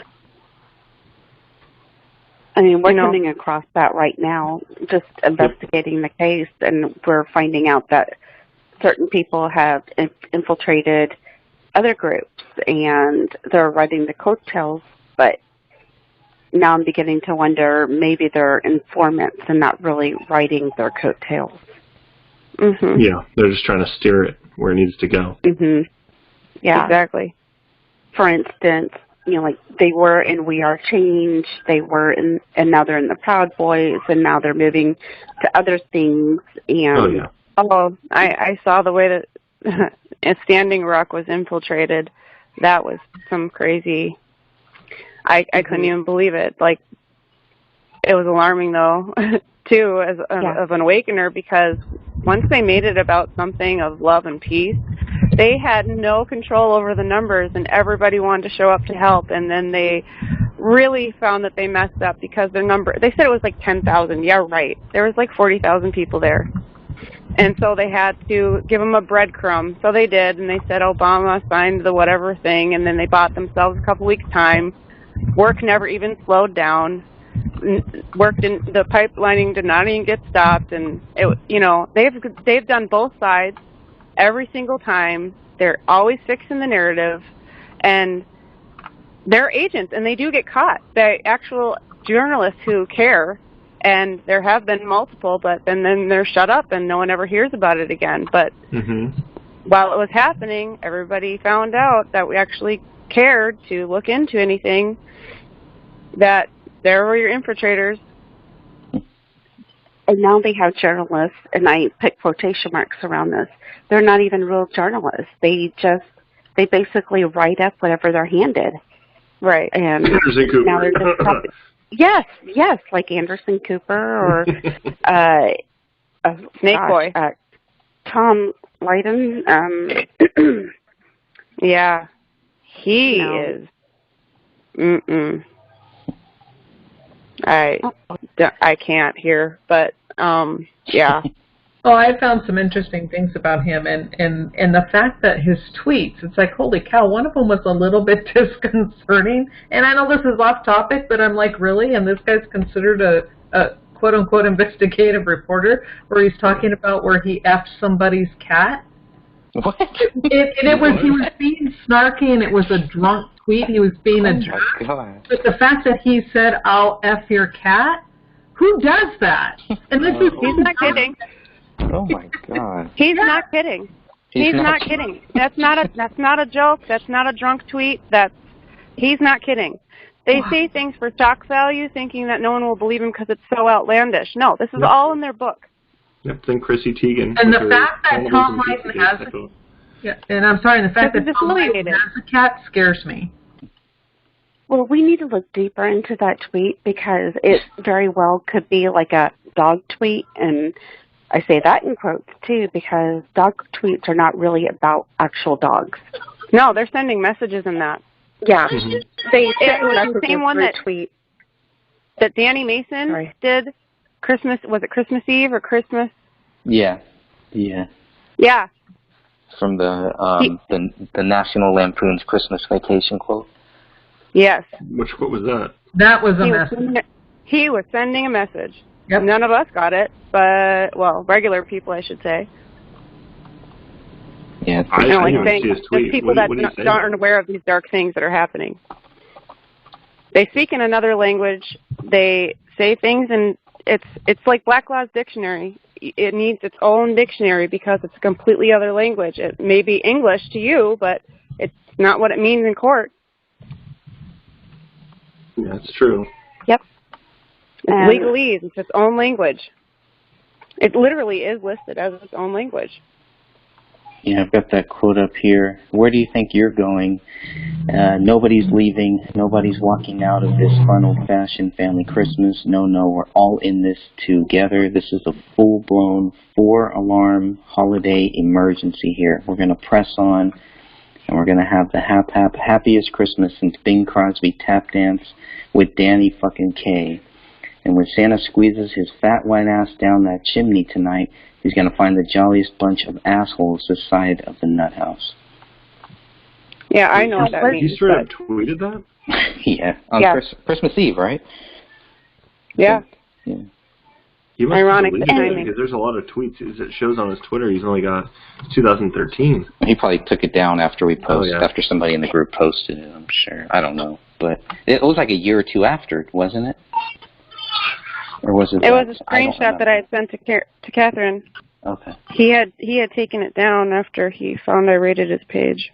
Do you know what year? Do you remember what year? What year I looked it up? 2016. That was the last time it was up. Okay, so but when he posted that, do you know if he posted that on Christmas of 2014, 2015, or 2016? 2014. 2014. Yeah, it was that Christmas. Jesus. And this isn't a quote or... No, it's a movie quote.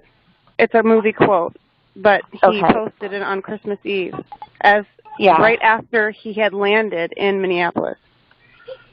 Oh, okay. Jesus. Oh, wow. It's all coming together. A little bit. Do we know if there was anything for January 3rd at all that he had posted?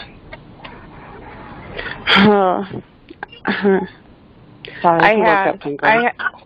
I had a lot of stuff. Unfortunately, they got to my computer somehow. Yeah, but I dealt with that very too. frustrating. Have you had it wiped? I did have a lot cleaned? more. Because I'm finding a lot of connections to January 3rd, and so that's why I'm asking. Yeah, I know what you're referring to.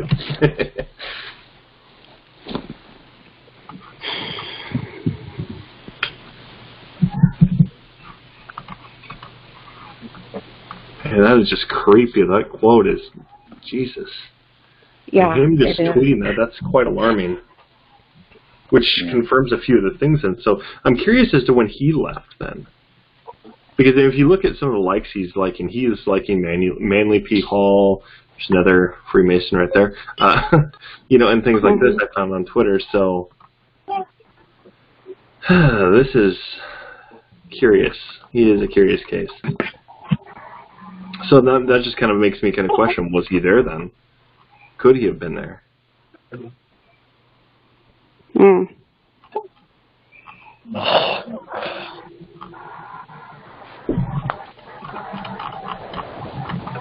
Let's see. I'm trying to go back through his tweets right now, so.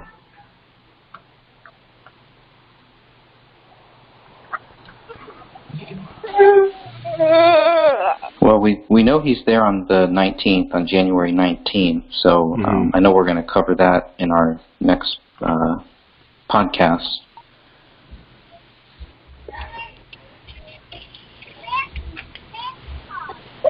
Yeah, that's... And at some point he leaves for Texas, right? And then that's when things get was really on weird. January 3rd? No, that was somebody else. Oh, no, I know about that. Okay. I was just wondering when he left. Exactly. So, I want to see if that kind of lines up. Did he leave before? Did he leave after?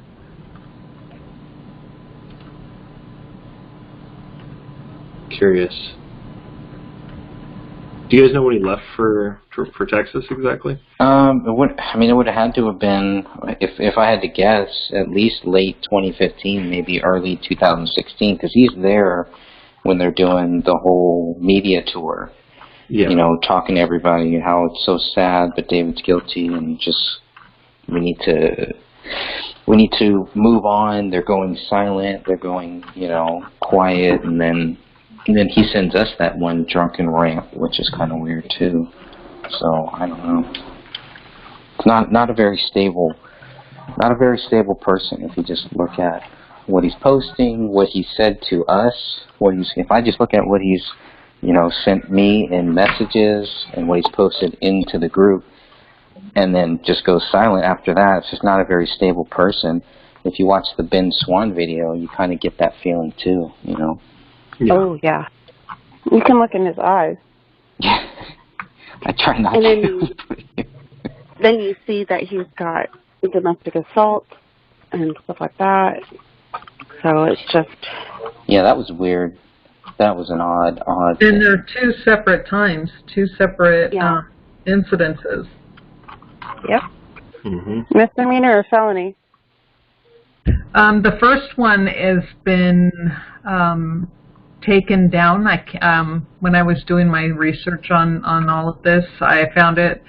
And then it didn't really state. I'm assuming they were felony charges because he was arrested and charged with the same exact crime as he's being charged with now. And this is a felony, so...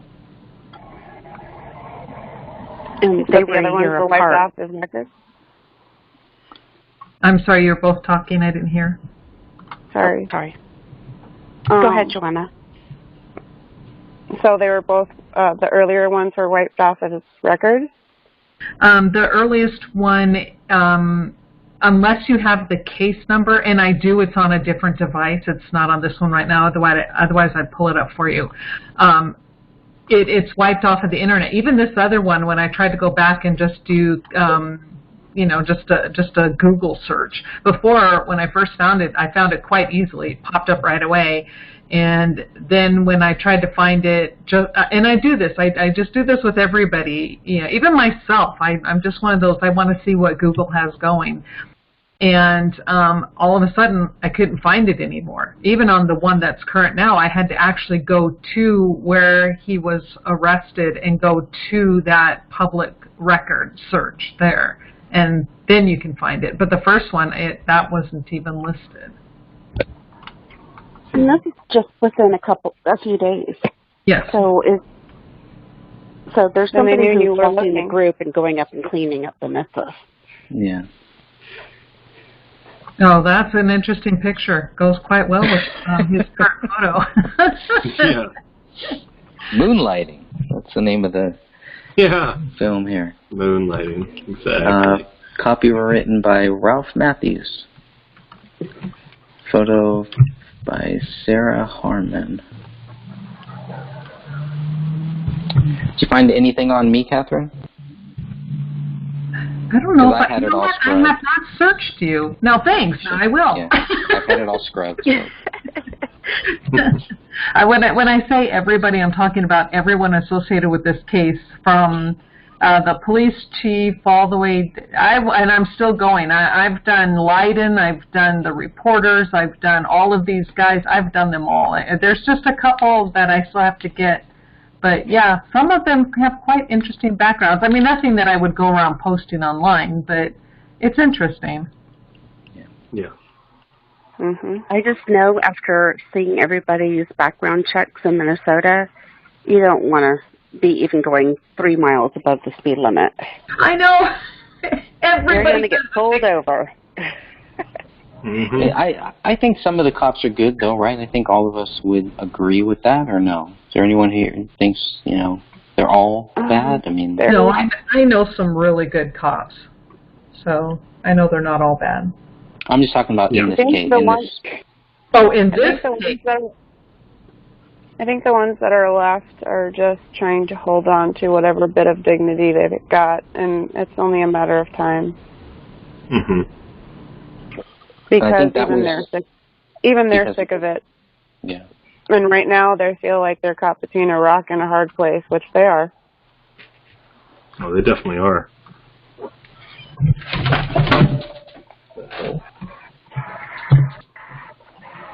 Yeah, it's like what I see as pretty consistent within David's case and the police force is that there are either those who are really new to having to deal with this type of situation, or those who are considered, who have been around the block once or twice. And it seems like those who had been around more really, they kind of overshadowed. So the other ones just kind of did what they were told. And they really didn't have an opinion, couldn't have an opinion, and they just went with the flow. And I don't know if that's normal for everything, but it's pretty evident in this case. Mm-hmm.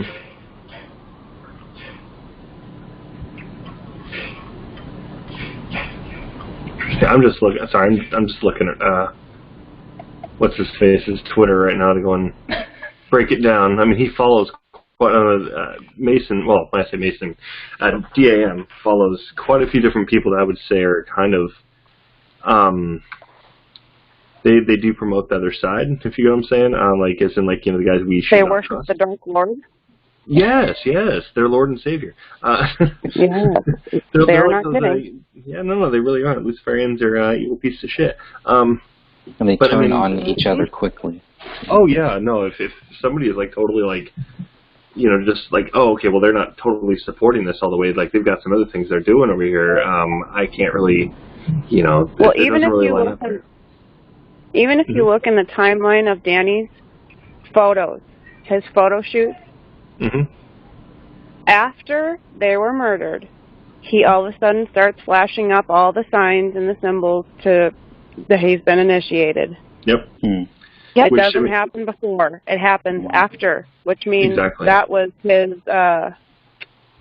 his sacrifice to become. Yeah. Definitely seems like that is the case, or at least a very good possibility, to say the very least. And we know that he was then initiated into the Masons in early May. It was early May in 2015, correct? I don't think it was just that. I think he was bumped.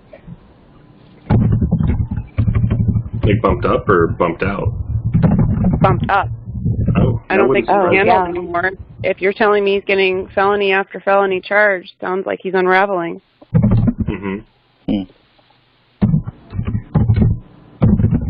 Yeah, actually he's probably that got makes some guilt, sense. I'd say. I think he's probably just riddled with guilt, I'm pretty sure. Oh, yeah. If that's the case, I mean, he's got to be. And I honestly do not think that these are the first ones he's had. He's just had a cleaner who went up behind him and was cleaning stuff up. It's just the first ones we found.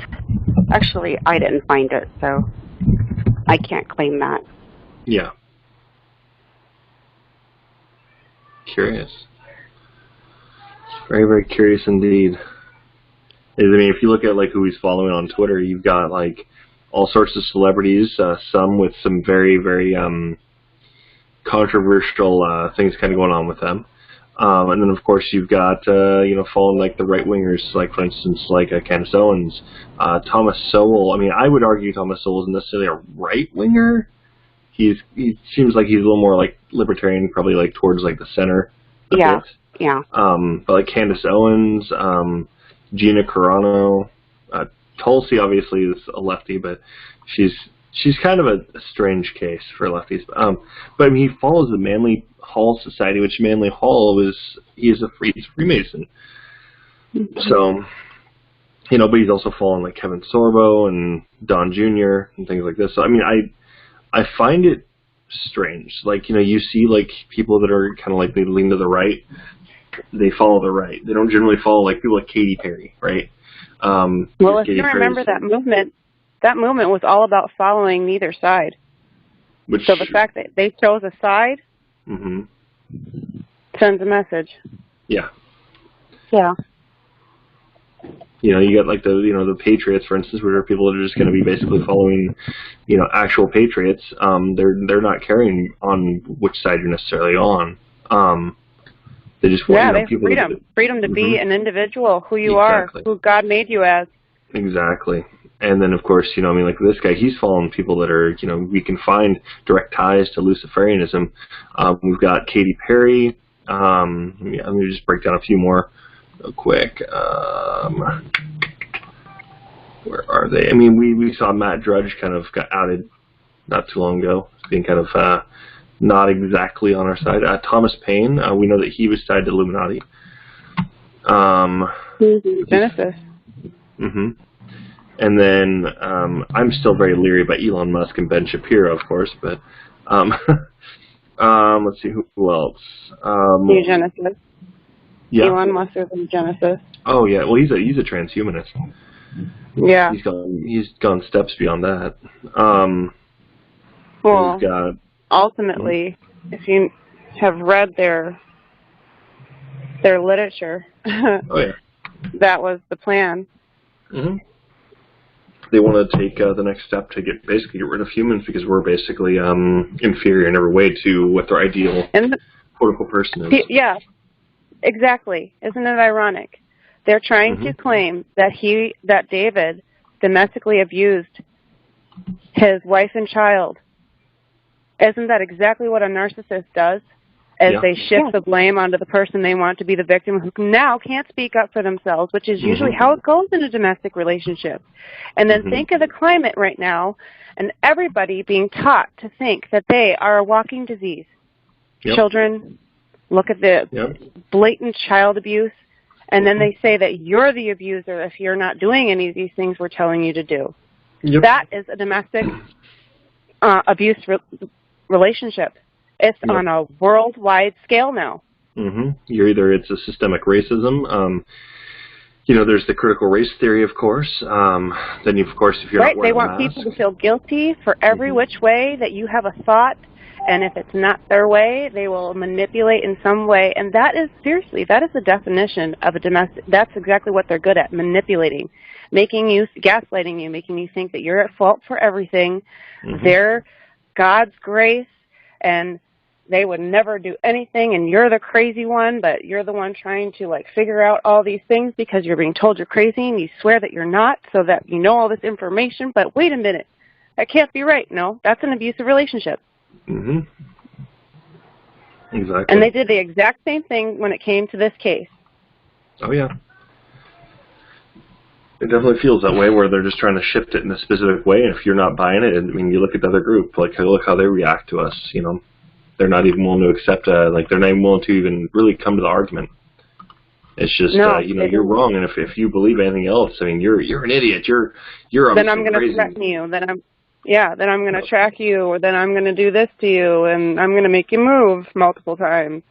Yep. Yeah. I'm still waiting on it for me. I mean, I have nothing. Bring it on. Well, don't live here. Well, I mean, I don't live in Minnesota. I mean, it's too cold for me. I need to have some heat. And maybe in Oregon. Yeah, I mean, it makes people do some cold things too. I swear. Oh, I'm sure. You could even Minnesota Nice was based on the whole beauty of I believe the Scandinavian, the Finnish and Swedish and Norwegian, good upbringing of be kind. It goes a long way. But a lot of people are in and out of here, and it's changed throughout the years. It's no longer Minnesota Nice. Yeah. And if someone is being nice to you, watch your back. Yeah. That's the funny thing, is that it's the same thing in an abusive relationship. It's called love bombing.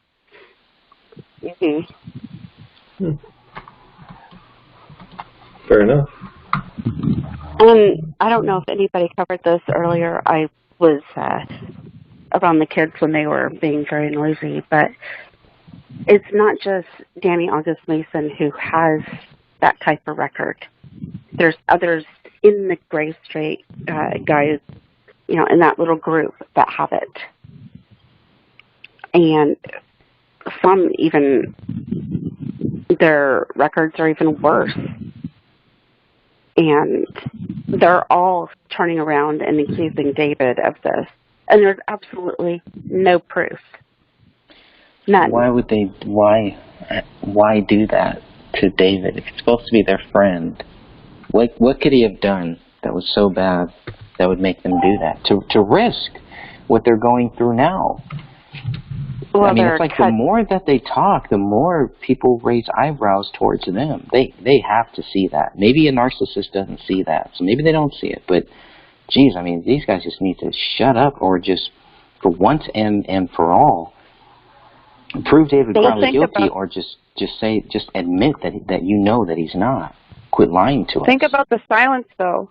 Mm-hmm. The silence speaks volumes, and if even down to each side of the families are staying silent, that's for two reasons. They're either keeping their secret for fear, or they're keeping, well, of affiliation, or they're keeping the secret for fear of what may happen to them because they know they're not affiliated and protected. Very true.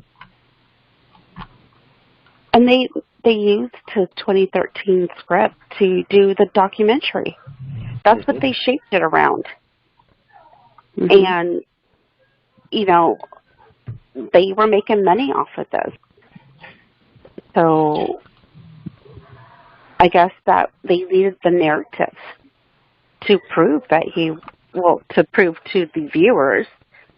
But what they didn't understand was that documentary backfired on in a lot of different directions, because it brought so many people to the group saying, hey, we were just lied to. What's the real truth? Yeah. Because they're acting like nobody's ever been gaslit before, and they didn't recognize it. And it's really odd that a lot of women popped up after that came out. Like, wow, I've heard this story before in a different scenario. Correct. Because it's all the same in the narrative. You're crazy, they're crazy, stop talking about it. That's what they want, because then no more information keeps slipping out. And this crazy thing about us humans, we have these lovely little epiphanies, and it's quite cool when it comes after prayer a lot. Right. So, Bring up some good points, that's for sure. I really hope that you'll join us for some other conference calls, Joanna. Absolutely. I'm sorry. I'd like to. It's kind of hard to share information when I'm trying not to share too much, because unfortunately, I'm just a little female, and these are all affiliated boys who love to show me how much they're boys. Unfortunately. Well, what you can always do, you can always feel free to shoot any of us a direct message if you want us to go and look in a specific direction. Once again, I'm already looking at a few things where I'm trying to go full circle to find a way where it would have made sense to look into something, so that way it doesn't look like anybody's connected. And that goes for anybody. If you have information about this case, you can always send us a direct message. I mean, I'm not afraid of the threats at all. You know, and I welcome, if they want to bring the threats, bring it. I'm not afraid of it. I'm not willing to, you know, I'm not trying to badmouth anybody either. You know, but it's just, you know, I mean, that's why I'm doing what I'm doing. That's why I'm making my videos. That's why I'm sure Greg and everybody else feels the same way. This is why we're doing this. You know, we're exposing this crap. And if people want to go and try and do something about it, you're just further strengthening the cause. You know, I mean, they're idiots for even jumping at anybody like that. But the thing, if they're going to try and silence other people, feel free. Come to us with the knowledge or with what you guys have got, whatever information, and we can look into it. We can always go full circle, so that way you remain anonymous. Yep. That would be cool. And yep. You can always, you know, we can always do a call like this, but it doesn't have to be live. So if there's anything that you don't want to be said, absolutely. In a public forum, we can always take that out. We can pre-record any of this stuff too. That would be cool. Okay. You can find me on Facebook. It's under Emma Allen. Sorry, not Sophia anymore. but and then you can DM me through Facebook, and then if you give me your email address or whatever, I have a secure email, and you could talk to me that way. I thought that too. I'm working on another one. Okay. Mine was not secure. It was secure for a few months, and then it wasn't. Yeah, I found that Gmail is not secure at all and could easily be hacked, and that's why I moved over to a secure one. And I feel a lot better now. I had one, and I even had a VPN. They still broke it. Yep. That's why I still continue to keep mine. If they want in, I don't care what you have. They being, we know the terminology. There's such thing as secure. And that's why I laugh at the VPN. I used to have one too. It's like, nope, I won't even waste my time, because if they can get it if they want it. But, and if you ever want to... Yeah, that officer let me know that. That officer made that very clear. It does not matter whatever we do. Yep. And that's true, and it's true across the board for anything, for any government office. They can get to your emails, to your text, to your phone, to anything. So I just don't even bother with all that. I'm going to be protected stuff. I mean, it keeps you protected from the lay person, but not anyone higher up. We're going to go back to the days of putting notes on pigeons and sending them across the country. Oh, yeah, let's be honest, they'll intercept that. They have drones now. You're laughing, Greg, but I'm trying to learn Morse code just because of this. Sure. Well, that's the crazy thing that I kind of wanted to say for a little of a message out there to all those who seek the dark. That the reason why this case won't go away, the reason why the case will never go away, is because there's 3 lights that were put out. That was God's light given to us in a pure form. And when you put them out, all of our little lights go flashing like something. It doesn't matter if no one knows about it. It doesn't matter. It goes off. We all know. If we still have our light inside of us that God gave us. Yeah, it's like the bioluminescence. You can't silence or put out that light. Nope. It's like the bioluminescence in the sea. You get those little plankton or even those jellyfish or whatever, and you get one glowing, and they all glow. And sends a wave. Isn't it funny how they're trying to control us through wave formations lately? Our weather, the frequencies that are not even tested for people's health, and being just launched carte blanche everywhere during lockdowns. Ironic. Because it's God's frequency they want to block us from. Yep. Absolutely. I mean, like I said, this case, I've thrown it out there a few times that I think it's a possibility, a very, very strong possibility. I mean, I'm trying to find as much evidence as I can to tie in these guys. Like I said, I'm not looking just specifically for that. I'm looking at all the evidence. What do we have? After we got that 2013 script, boom, we got pretty much, I don't want to say definitive confirmation, but close enough as far as I'm concerned, that you can see so many similarities between that and the actual crime scene itself. So if we're finding those similarities, just based on that, I mean, that's already saying, okay, something's a little weird here. Why did he have, for instance, that what's it called? The blatant mockery of it. Yeah, he had all these things right there. Why though? Well, it's because, once again, he was looking into this. I think he was actually, in my opinion, I mean, I'm just going to come out with my, not the full theories. Never freaking wait for my video for that one, however long that may be. But still, it's the whole, I think that when it comes down to it, if this really was tied to the Freemasons, which I really firmly believe it was, then this is like this, just like you said earlier, they're basically putting signs out there. But no, it's like basically trying to decipher the message directly and who they're talking to. Once we can find those two things, you see who the conversation is between, this thing all unravels for them. And that's all it takes. And that's, at that point, we basically just, as just like Sophia was talking about with that one, what they call that, the one in the bayou, the murder in the bayou, whatever that was called. Murder in the bayou. Basically, we can just unravel this entire thing. We can find out directly who's tied in and see how far back this goes, see any other cases, which with these guys, there's several hundred cases that are going to be piled up against these guys. So it's easily going to be, okay, well, this unravels here, now it unravels everything else. So, but they're not going to like that, and that's the thing. And as we get closer, we start to see more threats of violence. We start to see more harassment, more, all sorts of different things. And I think that's what's going on here directly. Especially because we've seen one person start to bring up their violent rhetoric again, making threats already. Not going to name names, but it's already occurring. We already know this is happening. So I'm curious as to what happens once we get the case reopened. Because, in my opinion, I think it's going to happen. I really do. I think we need to go and find ourselves. Basically just kind of the route, exactly how we're going to take it. The case will get reopened. It'll be just open and closed. It'll be instantly. We already know. We've got everything here. What we have already is enough right now to prove innocence. I mean, you need to go to the highest. You need to go to the highest court so it's seen on a big level. Well, and they're basically all bought and paid for. But at the very least, it shows the entire public.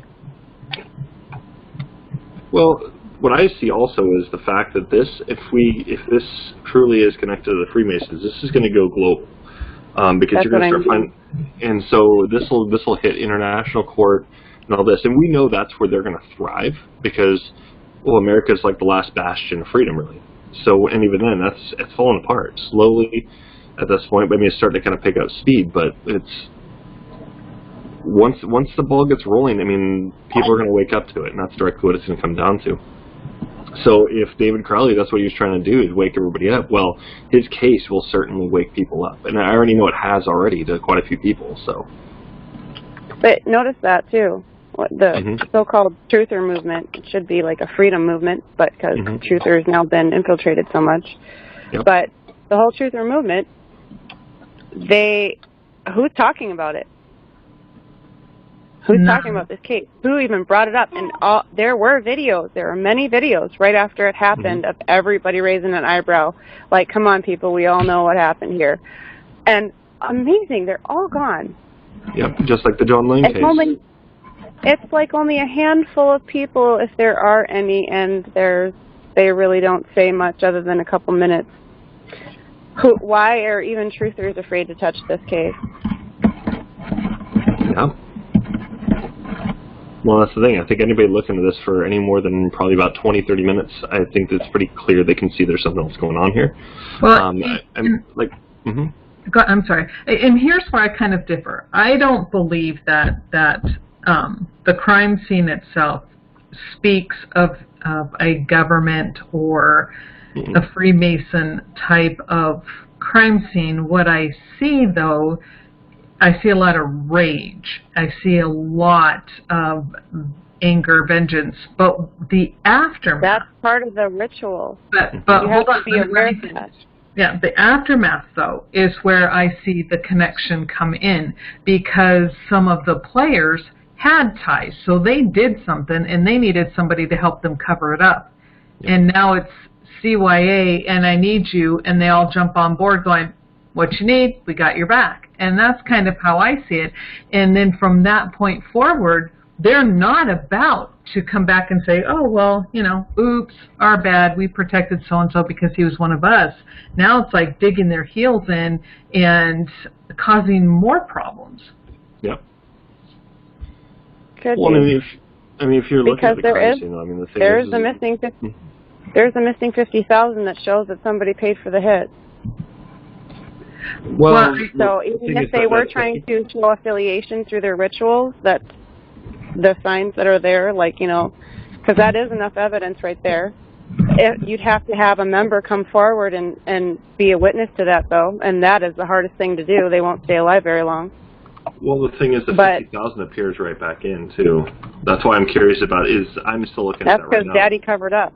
That's what I'm thinking. If there is something there, then that would be it. But I got to go and take a look at it again, see exactly who took care of what, who pulled it out, blah blah blah blah. But see, and that's what I mean. I don't think this had anything to do with David being slaughtered because of anything he revealed. I may be the lone voice on this, but I have heard far worse things out of other people. What David mentioned was just pretty much basic knowledge at that point. However, when it came to other members going to be kicked out, pushed aside, and of no fault of David's. It's just how the business works. And then it became like, excuse me? I put my blood, sweat, and tears into that. You changed the script because you look at the most recent script, and it is nothing like the other ones. And exactly. the tone is so different. That 2013 script, I was reading it, and I'm like, I hear 2 or 3 different authors in that. Yep. Just because of the cadence, how it's written, the verbiage. It's not the same writer. But I look at the latest one, and I'm reading that, and it is all David. I didn't like it, but it was still all one writer. Yep. And so now they're mad because how dare you not only change the script, but now they're accepting your script, and we're all kicked aside. And then that's where my opinion, how I see it, and I could be completely wrong, but then that's where I see, like, now the anger comes in, now the revenge kicks in, and you're not going to do this to me, and now you're not going to have it because now I'm not going to have it.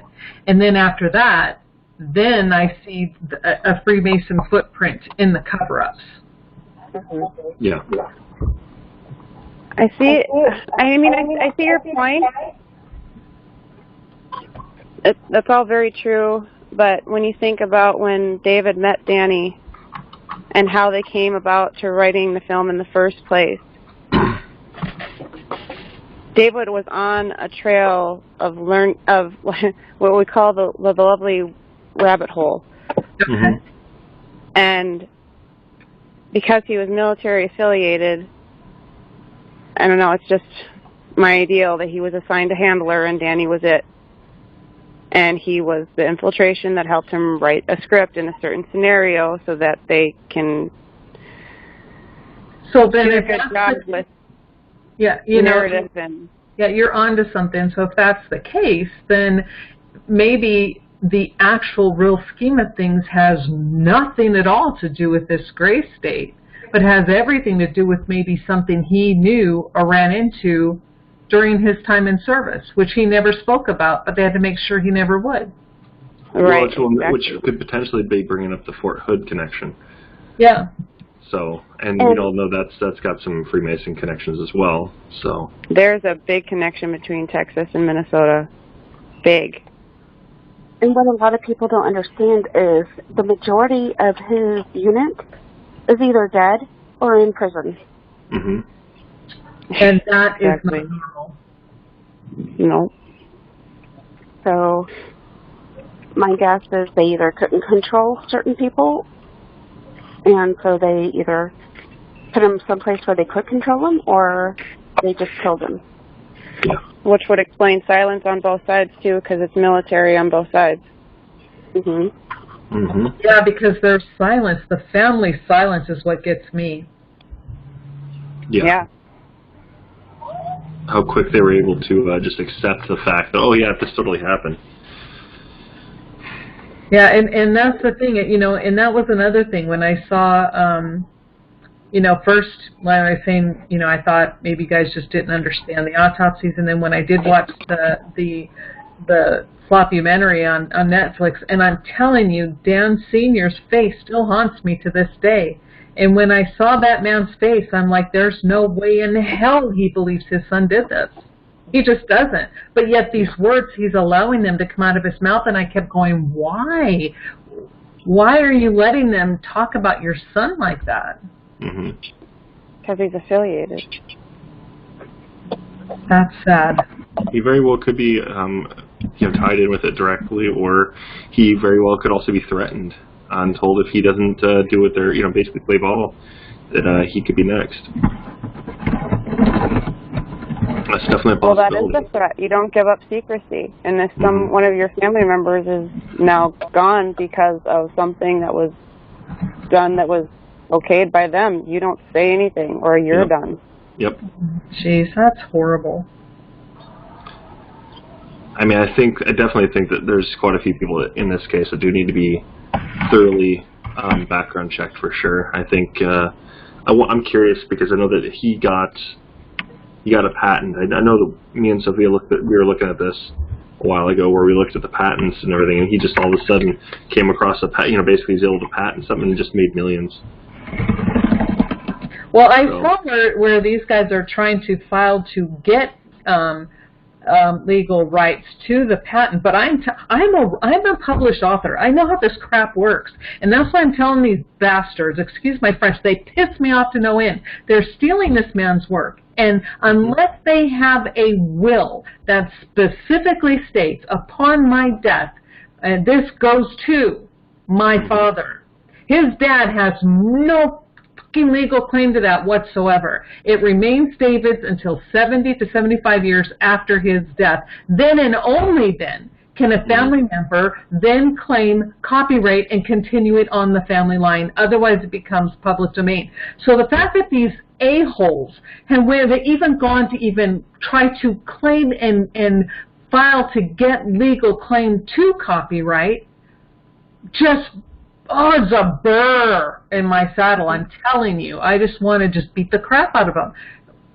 They took his life. Can't they just leave his work alone? Well, you got to remember too. They put that in the, and that's I'm trying to remember where I heard this from. I do want to say it's in some of the literature these NWO guys follow, but it's when it comes down to it, there was this line where he said it was a conversation, I believe it was between John Waynick and Daniel Walker, or was it Walker? No, Nikasi. And they talked about, like, well, what's the worst they could do? Kill me? Basically he was okay with that. He's like, no, is that really what you think? No, they can be far worse than that. Yeah. It's true. They can. I mean, the whole point is, like, once you die, what do you have left? What is there left for you? Well, it's your memory. It's people remembering you. And if your name becomes tarnished, basically you now go down as like this evil person. You're now depicted as something less than what you were initially seen as. And I mean, it's the same thing. You look throughout, like all sorts of different lore and all this, through all sorts of different things. It doesn't ever bode well for a person that goes through that process. I mean, like I said, you can go off any kind of, I would argue pretty much any kind of religion. And there's going to be something there when it has to do with, like, what's worse than death, and that's directly that. So, I mean, I guess, we could talk about the Bible and be like, well, hell, there's that, but showing that's definitely fair. But it's why not? They believe in it. That's why they don't do it themselves. That's why none of their children or their family members ever get affiliated, and if they do, they're always risen above the ranks where they don't have to do anything that would,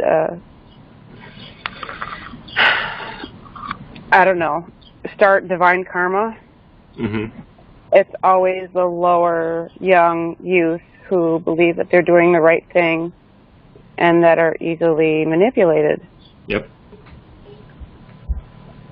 I think all of them need to go back and read the Bible because, boy, they sure have missed the point. It's those who even incite the actions who are punished. So, but that, again, neither here nor there. But, I have actually, and just for the record, because I want those jerkwads to know, I have actually gone in and filed complaints with the Copyright Commission Board on those who've been trying to steal copyright. Good. Yeah, I mean, and the reason why I do that is because one of the books I had actually published in the traditional sense of publishing. There's, where you can do it on your own or traditional publishing. This was traditional. And then my book was on Amazon forever. I mean, forever. Well, there was this little deal going back and forth. Well, then Amazon, when the publisher skipped town with not just my money, but everybody else's money as well. And then Amazon kept selling. And I'm like, hey, what are you doing? This send me the money. This is my book, my money, my work. Right. And they kept it all. They kept everything. I got nothing for that. 10 years of my blood, sweat, and tears went into that thing. It got published, and I got a total of $5. Yikes. Wow. And it was sold on Amazon for 15 frickin' years. Amazon doesn't keep stuff on their shelf if it doesn't sell. Yeah. And so, I mean, I was just living, and I tried to fight that, and there was nobody to help me. Because the publisher's still alive, and he's skipped town. We can't find him, but the law knows where he is. It's a big, huge, messy deal. But anyway, So when I saw what they were doing to David, I'm like, David's not here to fight for his work. So, and I did. I went and I filed the complaint, and I will continue to file the complaints and state that they are stealing copyright, because that's just, they make me sick. I'm sorry. It's a bone. No, right. That's his legacy. They're trying to tarnish his legacy. You're trying to protect it. Yeah. Somebody should. That's one reason why he put it on the internet. Was because he knew that they were trying to steal it, and, well, good he was done with the 2013 script anyway. So. Well, I mean, it's harder for somebody to fight something if you've got, like, definitive proof dates and all this, if you have these types of things. And I think that's why somebody had went through his Facebook and started deleting things as well.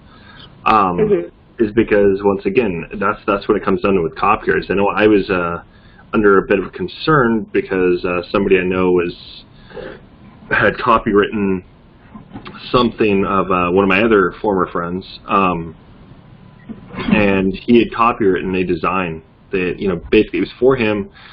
It wasn't necessarily commissioned, but it was for him, but then copywrote everything about it, you know, backstory and all this kind of stuff. And it was crazy. Like, but he'd also done that and admitted, and was even kind of like laughing about it, that he had done this to other people. Wow. And yeah, I mean, he'd basically like actually copywritten somebody's image. This is something like it was like their image. So like their internet presence, everything, it was all that, and he had copywritten it. It was really disturbing. I mean, he doesn't seem to show any remorse for it still, but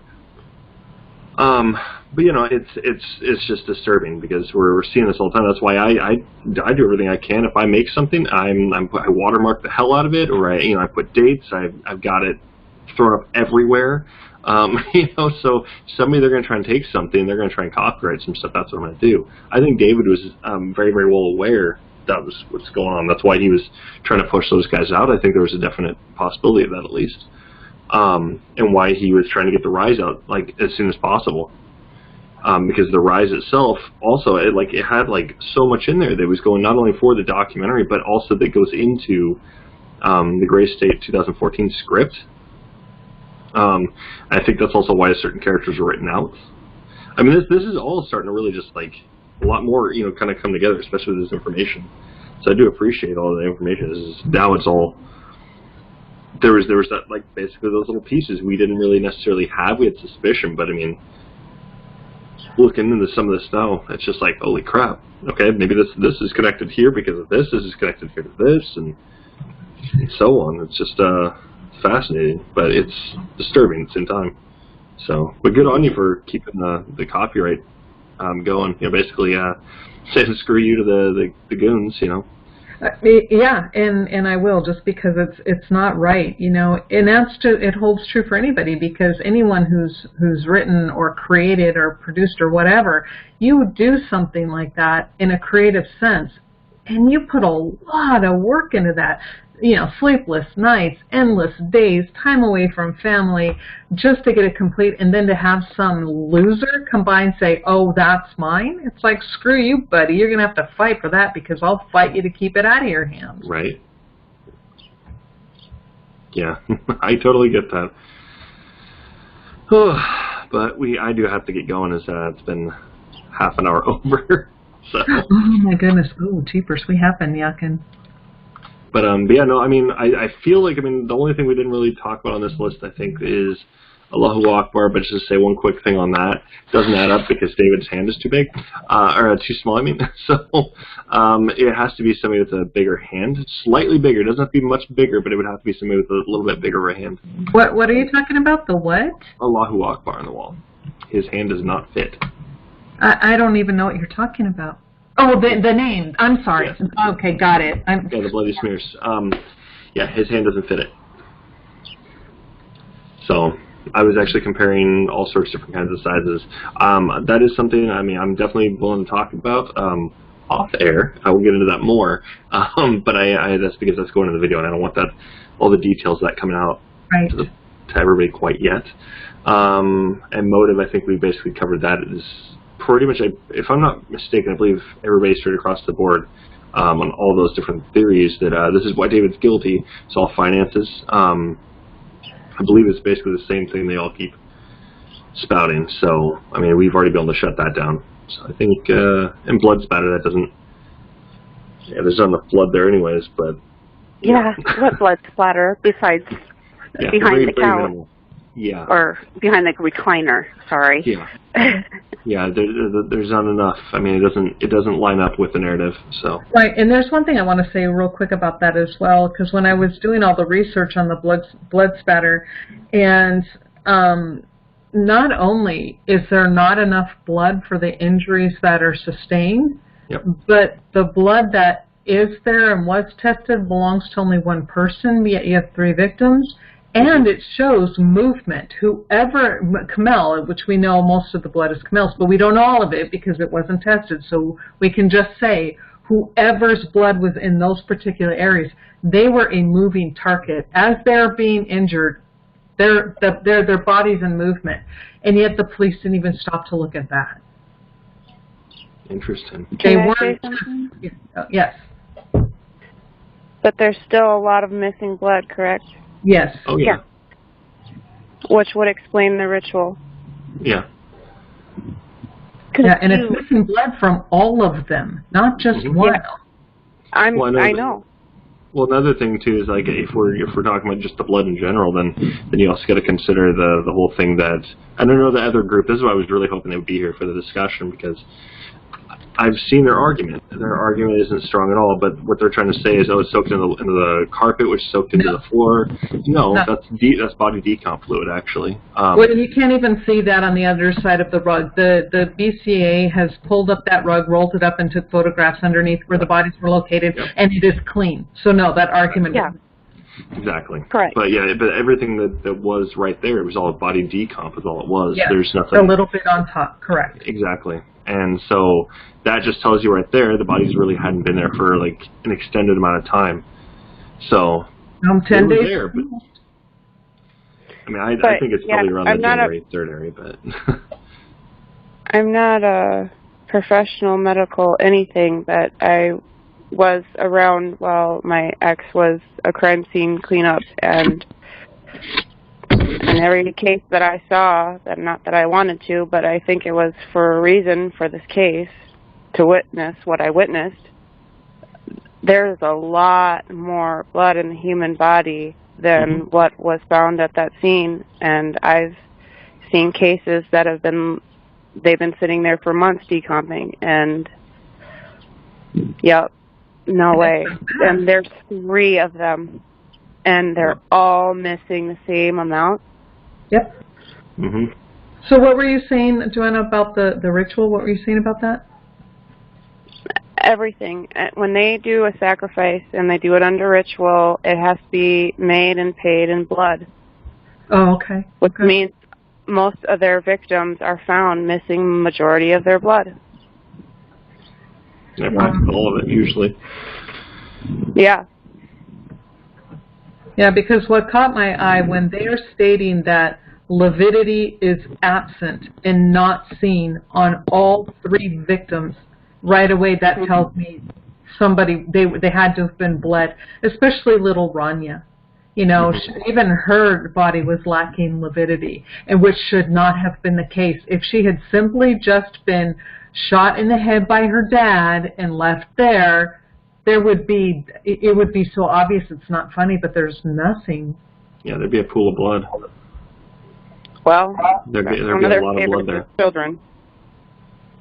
Yeah, it's a favorite target because they're easily manipulated. You can control them, get them pushed right into fear, which produces that's good stuff they like. So it gets darker, but yeah. Oh yeah. Oh yeah. But I do got to balance that is everything else. I think we've covered pretty much. I mean, yeah. Motive, we've covered that. Covered. Yeah. What's up? Yeah. If anybody has any final words or anything like that, I think we covered a lot of great ground here. And if you have anybody has any closing words, Johanna, I definitely want to get you back on at some point here too. Well, I'm sorry, Joanna. I just wanted to state real quickly here that I saw a comment from Louise Gibson and Joe Pierce, and they both were stating that we did not go live and that we were just, you know, they were being rude again. So my comment to them publicly is we were here. We have been here for 2.5 hours. We extended this olive branch to you. You guys chose not to accept it, which is fine. That's okay. You were entitled. But from this point forward, we're moving on with the I am, at least, and I can't speak for everybody, but moving forward with the case, and I just wish you Godspeed, good luck, and we'll see you in the end. Well, the other thing, I want to go and say one thing about it, too, is I even posted to make sure that it was seen that we are still streaming. I even posted up to my Twitch stream, so there's no excuse. I know they like to go and stalk my Twitch stream. That's okay. That's how I got the nickname Twitch. It's always great. Thank you for that. But it's, you know, that they didn't bother saying anything. Well, it's fine. You know, they want to go and, you know, keep talking. Well, I'm done paying attention to them. You know, she who will not be named in her group of her. Well, you know, I'm not paying attention anymore. I'm done. You know, I was hoping for that debate. I was really hoping for that conversation, and you know, I knew it wasn't going to happen. But you know, I think all of us basically came to the same conclusion. They weren't going to show. You know, it was going to be like that. So instead of going on the 10th, I mean, I see no point. I see 0 point to it. They obviously have been paying attention to it. They could have hopped in.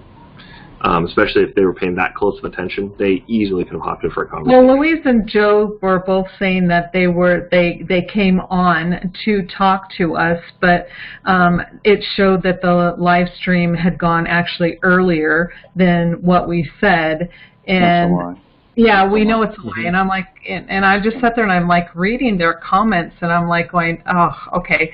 So, and we've all posted, we were still live, and we tried, and that's all we could do. Yeah, all they had to do was call in. That's it. If they would have called in, it would show up. So even if they just wanted to join the chat room, I mean, that would have been different. But no, this is why people can't take them seriously. You know, there probably are good people out there who really think that David Crowley is guilty. They're not those people. So if you really think David Crowley is guilty, and if you're looking for people that really believe it, honestly, sincerely, I hope you find those people. But we're not here, you know, to prove David Crowley is guilty. I think we all know that nobody can. If the police can't do it, I don't believe anybody else can. You cannot prove someone guilty when the person who's trying to state that he's guilty is caught lying multiple times. Multiple times. And shifting their stories. Continuing. The truth stands on its own because it can. That's right. Amen. Amen to that. I think that's a great place to pretty much leave it here. So I just want to encourage anybody, if you have not joined the Justice for David Crowley and Family Facebook group, please do so. We're going to do more of these live shows here. I'm going to keep working on doing more live streams. And we always will have a podcast, and we're always working behind the scenes on many different things. And the goal is to get the case reopened.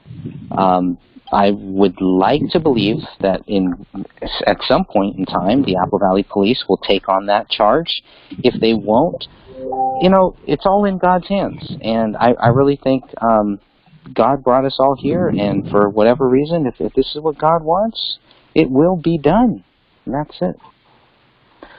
Amen. So, God bless you all. I really appreciate you all joining, and we'll be back here in a couple weeks, hopefully live. And thank you, Joanna. You really opened my eyes to a lot of stuff. Thank you. I appreciate it as well. Thank you, and I hope that you to join be us known and again. I would like that too. It's good for it to be known because it's too hush-hush. Yeah, this is also good like to try. Absolutely. This is good to It's like the big elephant in the room that everybody knows about, but no one wants to talk about because they're all live in fear. Right. Yeah. And that's just going to drive them crazy. I mean, you can only do that for so long where, you know, you don't have to do that. You don't have to live in fear. If there's a danger, you know, I totally get it, but there's still a way to try to help us, get the case reopened, to make sure that people know that David Crowley has not been proven guilty and cannot be proven guilty. I think as long as a lot of people know that, I think that's a really good first step. So, and you know, but in the end, we all have to make our own choices, and I'm so glad to have all of you here seeking truth. Thank you, Greg. Absolutely. Thank you.